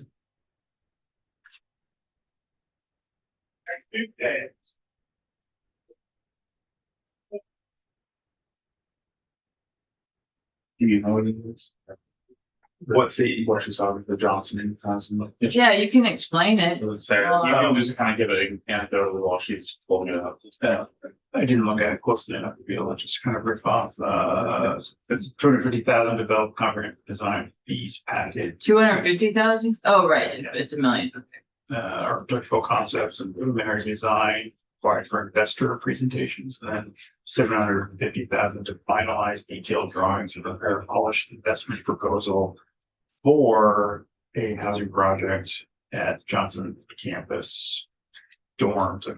And this money would go to the Vermont State College? Yes. So it goes to the colleges? I don't remember that. Do they specify which dorm buildings, whether or not it's affordable housing, general housing, homelessness housing? Having lived in those dorms for a significant period of time. It's actually, yeah, that's great that you've lived there. Older students, young families, It's actually family housing. I just sent it to everybody.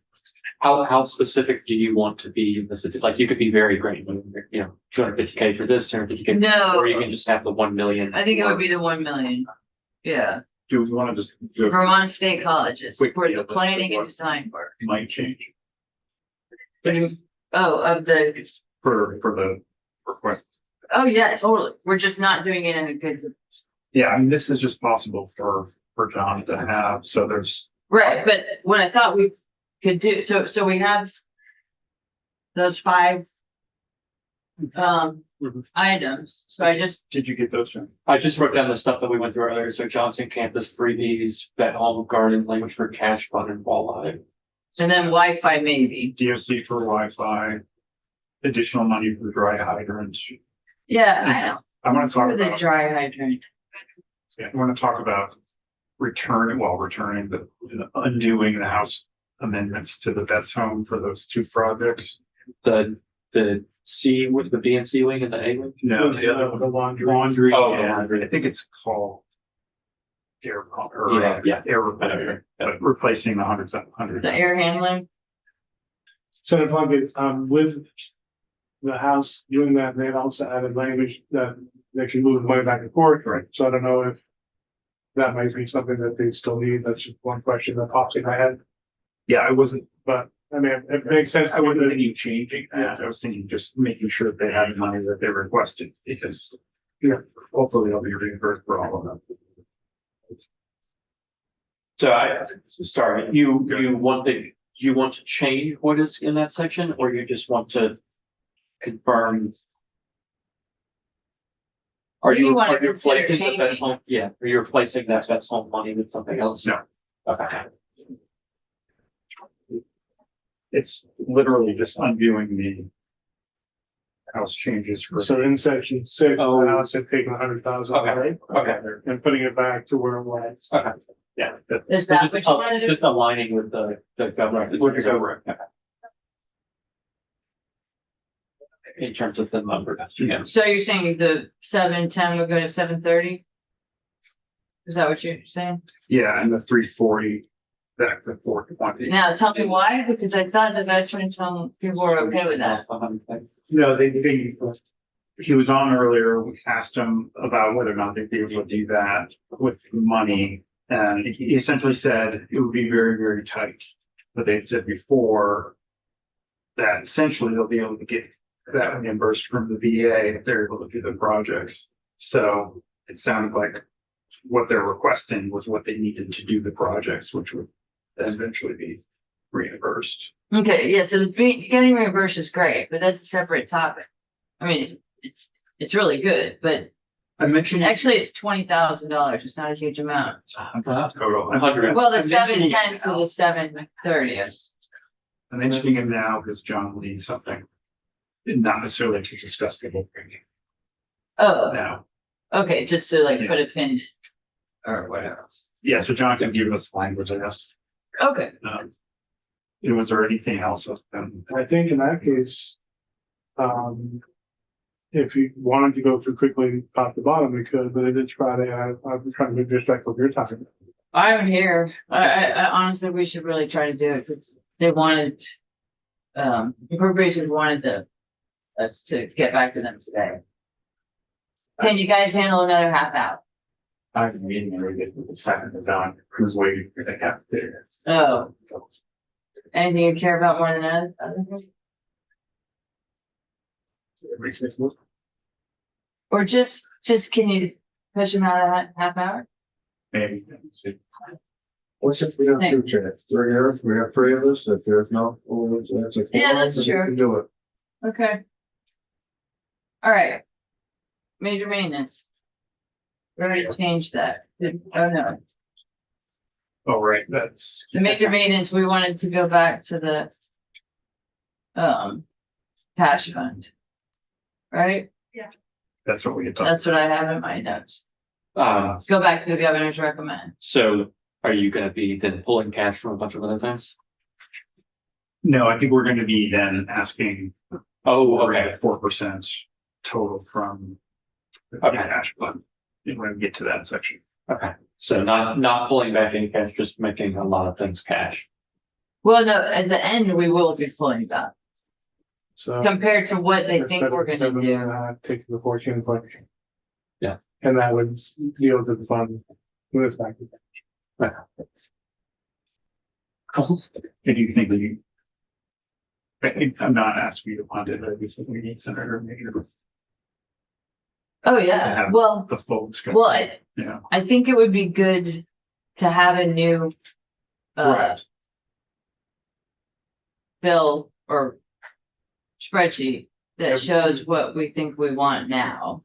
And there aren't that many changes. Right. But every change you make, if we just move the money from category to category, great.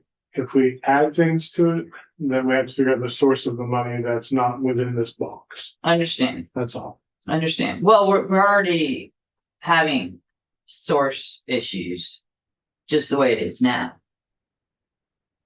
But at least if we got these numbers straight, that would help. It'll help identify the issue. First step, find the numbers, and we can look at that. What? Find the numbers is the first step, and then we'll look, if we're Yeah. out of bounds. Yeah, so let's make on line 1, let us go back to the governor's recommend, yes? But isn't that what we talked about? Yeah. Okay.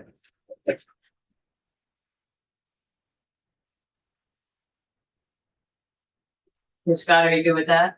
I mean, not, I know you have no opinion, but do you understand? My Do only. you need any other information on changing that line? At this point, no, what I will do basically in. The green G, which would technically be L. I'll make that a 0, and then the next cash, I'll make 8 million. Correct, okay, great. And then I have a note on line 4 about, the 3-acre parcel was, reduced 400,000. But I think we were okay with that. I don't think we need to make a change. Yeah, Joey just said that they didn't need. But they were good. Okay, so ours can be the same as the house in that one, yep, okay. So that's all I have in section 2. Yep. For changes, okay. Yep. I don't have any changes in section 3. Anybody else? I was looking at the Montpelier State House, so I was like, we need to get the chair. Unless you were going to, Madam Chair. Unless you were going to add the, whatever the total was, 800 or 1 million for the air conditioning, or the, excuse me, for the Wi-Fi, excuse me. Wi-Fi. Oh, the corrections, Yeah. not yet, because we don't know, and we think that. You ought to put a number in. If you're gonna have. Well, we to- don't even have a line item. We don't have a line Well, item. Scott can change. I can put a line up Yeah, there, okay. So you should put a number in. Okay, And that would be in section 2, is where you're. section 3, Section 3 human for correction. services, yeah, Which fiscal year are we? probably this upcoming, the first one. 26. And what, it was 1 million? I would say put 1 million in and then we can go backwards from that. All right, Because so, if you don't have enough. I think it was 800,000, but, I'm going from memory and again, my memory is good. Wait, the specific. You're doing brand new thing. we're talking about. Obviously, a new subsection. Yeah. Considering this would be Wi-Fi We just corrections. is that- Talked Yeah. about it and we're gonna put it in, but we haven't, we've only talked about it in, if you wanna stick around. No, let- I'll let you do your thing. I just want to make sure it's on the register. Yes, it's good that you About 30 checked. seconds on it. Yeah, All right. Have a good weekend. thanks, you too. All right, So with that, I basically, at the bottom there, we have line 37 is blank, I would put in that $1 million, hit up by 26. yeah, but section 3, because my section 3 ends at line 28. Right, and but line 27 is blank. Oh, 27, okay, Line I said 27, 37, yeah, so okay, perfect, yeah, That's basically what I would do yeah, to affect that, and that would. then it'll be Drop it. easy to delete if we delete it, kind of the pencil equivalent. Okay. So. On section 4, I don't have any changes. Yeah, you do. Replacing the. The 3 Bs. What you're gonna do with 3B? Oh, yeah. Yep. I just didn't mark it down. Put it back to the government. I mean, at least for But now, it's not even, yeah. this for is the not government. even in my government. It is, way to the left. The gray, way to the left, you should have it. Column, It should be lines 33, 34, and 35. Oh, of course, I'm sorry. Okay. Yes. And it, Well, those I have a hard time. well, at least put them in there, so, Madam Chair, so. Or at we'll least- discuss them later. How about, let's make the total amount the same, so that it's 3.1 million instead of the 525. Oh, no, that's Bennington bad one, man. Yeah, so you're gonna do the, Where did we put, there's a 2.1 somewhere. that is not in our bill, that is in the, I think that is in somebody else's bill. The 2 millions in the state bill. In the Yeah. big bill, what the House so they did, can move that. what the House did to compromise, setting with my problem, Mr. Winter. Yeah, no, The House basically said, we're gonna take that $3.1 million out. We're not gonna take that money from appropriations, but appropriations spend 2 million to this department to do something and basically let these three Bennington, Brattleboro and Berry projects be funded through ACCP. And my suggestion to you, Madam Chair, is not to have that argument now, but at least restore it back to where it is, so we can have that talk on Tuesday. I'd like to put just 1.1 in here, Then you can do whatever you want. and so that will be the equivalent total I funding. think Senator Major's gonna have a lot more argument with that. That's my point, is that he wants, Senator Major was asking for it all to be in there. Mhm. And that if these gentlemen are going to redo our sheets, that would, and I don't wanna, not sort Well- of telling you what to do, I'm just saying Senator Yeah. Major's gonna have an argument on that, and that we can correct it on Tuesday But if let's- you wanted to do that. yes, I would rather do the 1.1 here, knowing that the 2 million is still in the big bill. So you would just be doing 1.1 for all three of the projects? Correct, but I don't know how to, But that won't fund the projects. no, I understand, but that plus the 2 million. But the 2 million wasn't gonna go for this project, they were gonna be. No, it was gonna go for these projects. They might end up choosing different projects because the funds are reduced. Right. Well, we heard from him yesterday, and he said he probably wouldn't. Right, he said that the 2 million would be used for the projects. But he wasn't sure how they were gonna set that up. Yeah. Whether or not there would be another, they'd go through the whole process Right. of choosing the projects again. And, yeah, And the and preference was to have it specifically in the capital. right, What's his name? Alex. but I don't wanna have more money I so that it wouldn't- gets And I'm not confusing. saying that you would, Madam Chair. No. What I'm saying is put the 3.1 in there. And then we can make the change on Tuesday, but give Senator Major the chance to have that discussion. That's what I'm saying. Mm, It also gives the House and other people something to go off of over the weekend. yeah, all right, we can do that. Okay. But we just, And it will be easier, we need to acknowledge somewhere that we have just the 2 million. it will be easier for John and I to inspect what the GovRec did, because then it's not creating new language, it's just replacing it with stuff we already have. Right. Right, it's just my preference. I don't see ending up with these three. I don't see ending up with these three. I see, it saying, housing infrastructure. But again, at least it In gets it one back, item. at least it gets back to the discussion, so Senator Major can be here. and Yeah, then you can, But you know what, the more I think about it, I don't wanna put something in here that might not last, that I know is not going to last, even if we get what we want. So let's have it be one item, we can put 3 million on it, in it. So that the 3.1 million, so that the total is the same, but just say housing developments. But you just want the same language that's in the budget, is like, which is like 2 ACCD for infrastructure related to housing or something like that. Yes, And not divvy it up among the three projects. correct. So again, in this case, I would basically, insert a line or. Just choose one of those, 33, 34, 35. I choose the middle line. it would be cleaner if I just added a line that was separate from those three. Okay, if that's what you But- want, that's fine. I can do that in 3.1 million. Yes, but add it nearby, so it's. So yeah, obvious. I would basically, I probably would insert it above the roadside historic markers, Okay, so. And then we had done the same thing with the community's grants down below where we had taken two and put them back together and added a third brand new one. So we do the same kind of a thing. okay. And so far, I'm aside from line one, which was moving from bonded back to cash, I'm putting all this in as bonded dollars. But correct me if Yes. I'm wrong about that, Yes, then we'll figure out where we're at. yeah. Okay. And the Johnson stuff, we're not there yet, okay.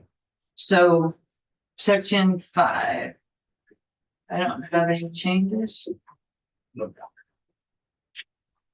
Okay, section 6, veteran zone, so we do have changes here. This is moving to 7:30 and 4:20. Yep.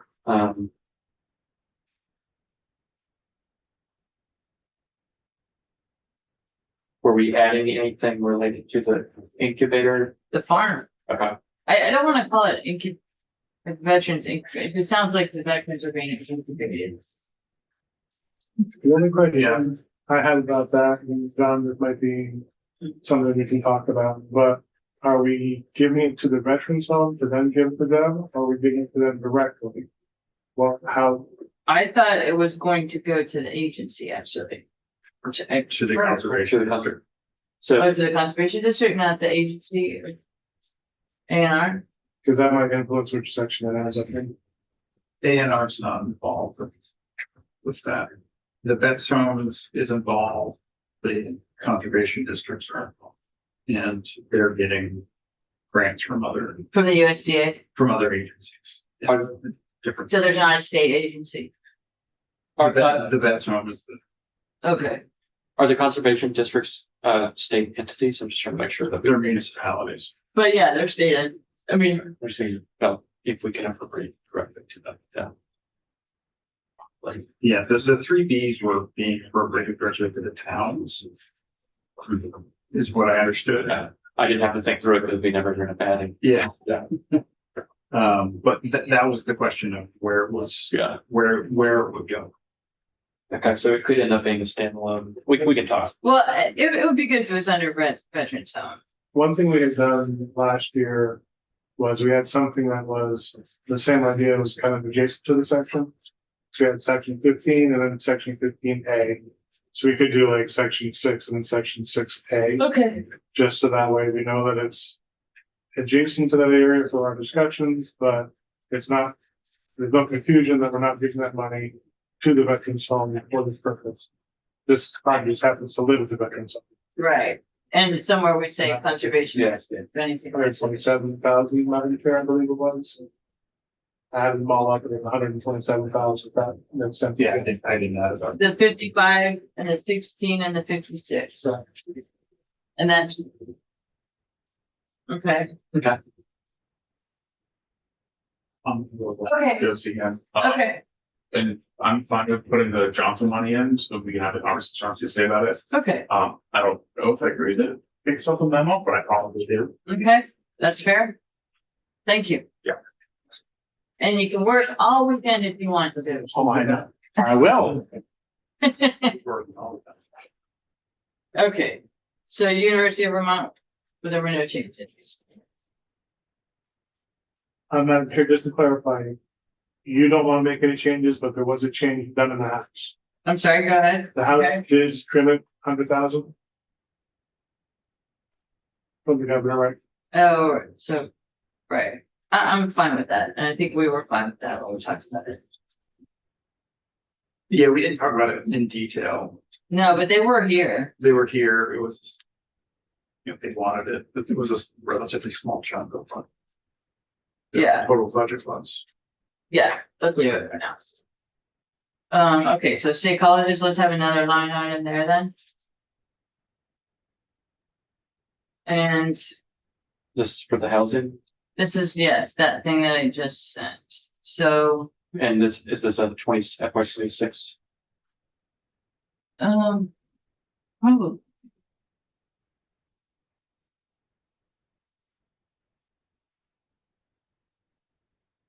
We should have them in, obviously. So, Linda, are you able to ask them to come in on, you should have received that. Oh, I put that, the letter you sent, yeah, it's on your webpage now. Okay, but we need to get those folks in to, Okay, explain. Tuesday. Yes, please.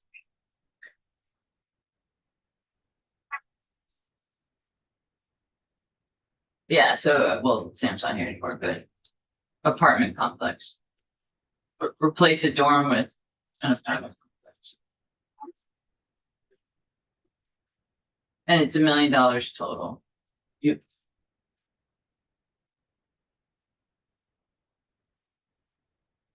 Johnson's campus revitalization project.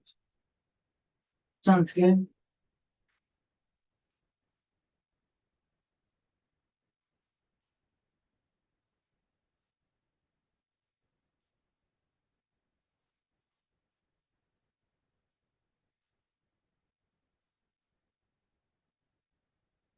And let's put housing in there. Okay. Revitalization and housing. Revitalization via housing. And that would be bonded dollars. You're comfortable with FY 26 for that? I think so for now. I mean, we'll have them in.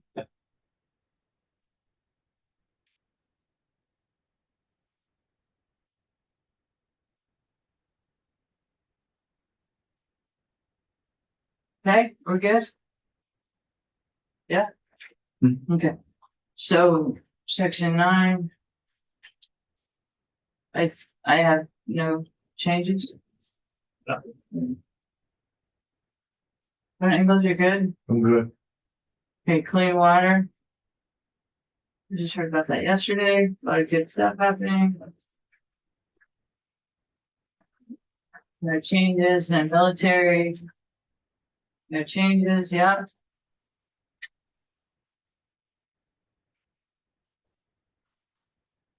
Ag, I don't have changes. Section 13, no. Section 14. We just haven't noted state-owned and white road junctions. That's the only. We're with the house on that. Oh, here's the dry hydrant. Yes. So. I didn't, They I had, have notes there somewhere else. yeah, they had just mentioned that they were hoping for $70,000 more each fiscal year. Okay. And did they request that from the house? From the house also when they were there? Not that I recall. I have to go back and listen to the testimony. You would what? I have to go back and listen to the Okay. testimony. I don't.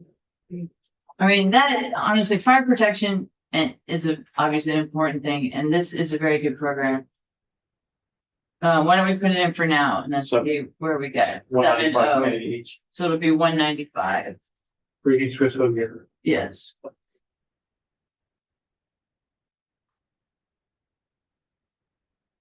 Well, did they have it for just?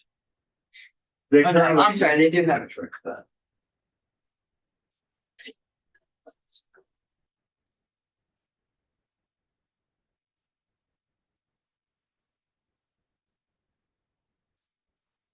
All right, and I have some notes on the reversion. But. Oh, the municipal, line 150, 150. For some reason, I have 782,100. But I think that's just an explanation of something.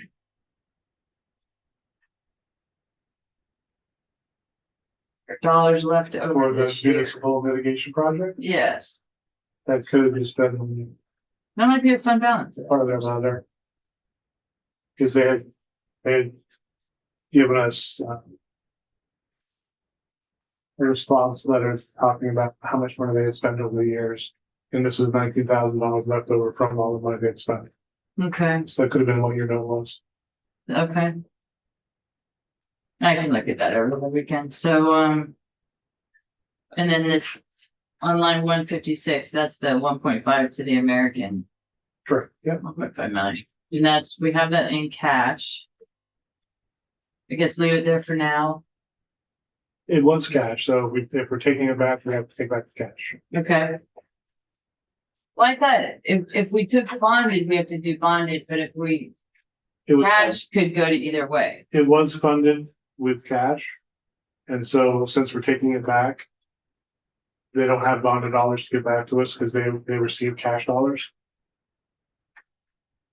Does that make sense? It did, well, kind of, to me, cash dollars could go to bonded because bonded is more restricted. Right? Well, or I guess I should say differently restricted. So I'm not sure if we're having the same conversation as before about cash for cash, bonded for bonded, like Like a reversion. keeping Like, the sections clean was the way that we had talked about this before, but we may be talking about something slightly Well, different. then. what I was thinking is if we bonded for a project and that project was bonded, you know, it wasn't just in a bonded column on a piece of paper. If we actually did go out for bonding and receive bonding, then that kind of obligation would keep those funds, would continue to go with those funds to me. Let me think, let me, say this, and maybe this is getting to what you're trying to do, Madam Chair. This money they're giving back to us, we're not gonna use it, they're giving it back to us cash, it's great, it's wonderful. Now that we have that money back, we could then choose to fund the A wing through bonded or cash, is what you're suggesting. I didn't mean Which to would be reduce the suggesting that. Well, I no, meant- no, no, complexity, I was- But what do we think is appropriate? We don't have not for us to say. So you don't have an, so then you don't see that as tied to bond, well, what we've been talking about through this process is if something, if bonded dollars came back to us that we kind of owe the purchasers of the bond the same way of this, the same kind of restrictions that we had because we got that money through borrowing. So I haven't had conversations like the extent to which, and that's, I'm glad that Scott chimed in with what he did, because that makes sense to me, that if you had cash on hand, you could not go out to bond for particular things and you could use the cash to pay for it. But what I recall being part of this discussions related to reallocations and ensuring that you aren't defraying expenditures in a bonded section with cash, which would then result in like the numbers don't add up in the sections, maybe the authorizations don't add up as stated in the front of the bill. And we try to keep cash with cash and bonded with bonded for cleanliness, accounting type purposes. Theoretically, you can think about how to move money in any way that you would like, but at some point you're going to have cash. And if you have cash, you can't magic it into being bonded, right? Like, so it's the reallocations I think we're talking about where it's. Cause this is all money that's being given back to the capital bill. Exactly. Right, but it's back in the form that it went out. right, but it was bonded dollars that we didn't use. This is cash money that wasn't used. Okay. So that's how you all have been doing it, it's bonded to bonded and cash to cash. One of them has more flexibility than the other. So this is, we can talk about this. We can, just to avoid any confusion, Yeah, this money went out in almost all of these areas in bonded. It was leftover money. It's coming back to us with bonded dollars. The very last two was money that went out in cash dollars. So it's coming back to us in cash. yeah, we're putting it in cash, It's coming back to us in cash because it's money that they are giving back to us. right? And so it's here in the cash column. Then once we have it, it's in our cash pool. We can do other things with it. But I'm just saying, I can't take that 1.5 million and move it from column H to column G, because it's not bonded, it came in as cash. Right. It's just Now that you have interesting it, how we use, because there's incoming money and outgoing money. Right and now, we this is have, all income, this section. okay, all right, so then this has to be accurate. Or this has, It's that's something reflecting that the is outgoing. accurate versus just a preference. This is reflecting what happened in the past. Okay, perfect, good. Almost wish we had like negative numbers on to make it easy. I put the negatives everywhere. No. There are things. In the back, in the mechanics behind making the sheets work. Yeah, okay. So this sheet doesn't have any changes, right? Unless you choose to tell the agencies they can keep their money. So then you have less money to work with. But you could technically, I suppose, say to Joe, I know you didn't use this money, but you can have it back and you can do things with it, but ultimately, this is money that is left over from projects. They're not gonna use it for those projects. It's coming back to us to then be reallocated to other capital projects. Okay, And I don't think we wanna ever do that to say to them, don't keep it. right, it's good to know what the possibilities are, but especially this late in the process, I didn't want to open that up. Okay. All right, and that's the end of our That's it. choices, or those kinds of choices, but then, What I will do is I'll work with John maybe on Monday to make sure that, well, we'll work on it tonight or the weekend, whatever, to get things done, but we'll check on Monday to make sure all the numbers I have in my spreadsheet match language in the bill, and the bill matches the spreadsheet. And then at the end, we'll have to, on Tuesday, determine how we're gonna fund things and, so we'll make more changes. Like if you remember, I didn't mention that the House had 5 different versions of the bill. So I'll bring another. 5 different Uh, versions, not at one time. No, but over the course of time, so I'll bring in version 2 on Tuesday. And then, Okay, version 2 Tuesday at 2:00 might become version 3 Tuesday at 3:00, because we're gonna have to. We'll have to go through and make it all balanced and make sure we account for everything. okay, So that it's not unheard of that would happen. okay. And just as many fund balances as you can, I don't know how many funds there are, but I know there's a cash fund. So that fund balance should be good. Well, keep in mind, Madam Chair, that the cash fund was allocated to different projects. I have to go through and look at the different project balances. Yeah, but before all these allocations, like just the current amount, like this, either last. I can look at the operating statement. Yes. And pull that. Yes, Sure. yes, Yeah, yes, okay, that's easy to do. okay, great. And then once it's allocated to the different projects, if you want to know specifically, like we've given money to a VGS project out of cash, what that is today, I'd have to do more digging.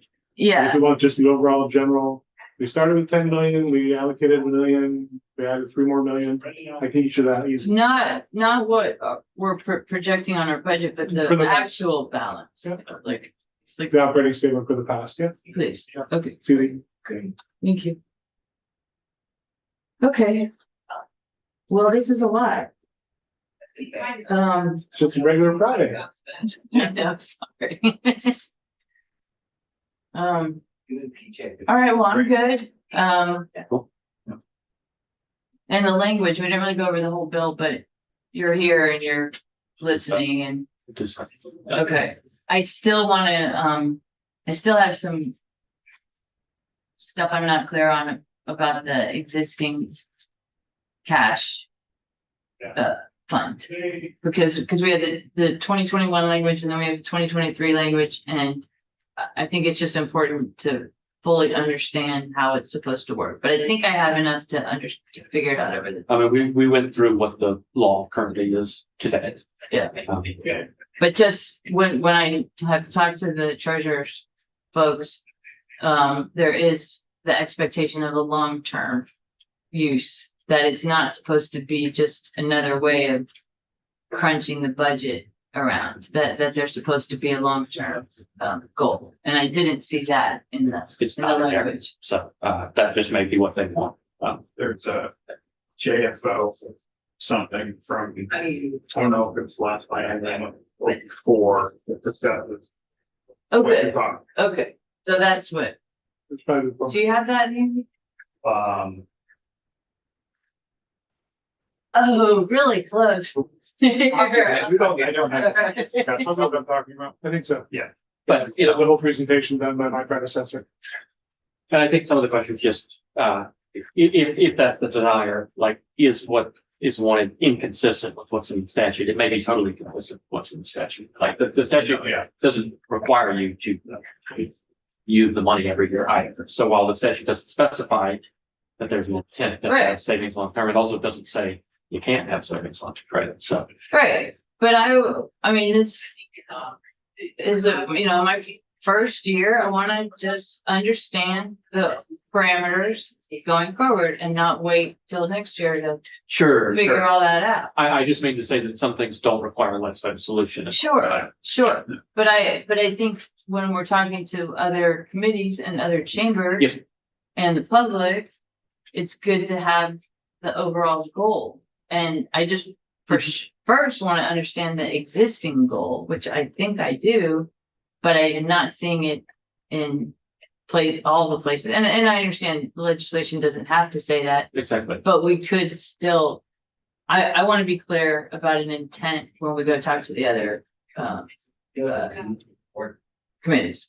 And I would just say it's a choice as to what you want to do with it. So you can know what people have wanted, but you could also, We could change, right? But then I want to be clear about that too, yeah, especially if it's in conflict with what was desired. totally. I just mean to say, don't feel obligated to take the history and make it the future. Like you. Totally. Oh, I You am guys are not. aware. Thank you for saying Sure, that, sure. but I am not. But I want to clearly know what what it is and what the past was before taking an action one way or the other. Okay. Cool. All right, good. We're gonna go do some work and get these ready for Tuesday, Thank you. and we'll bring back some new language and. Yeah. new Thank you very spreadsheets. much. Of course. Appreciate it. Okay, so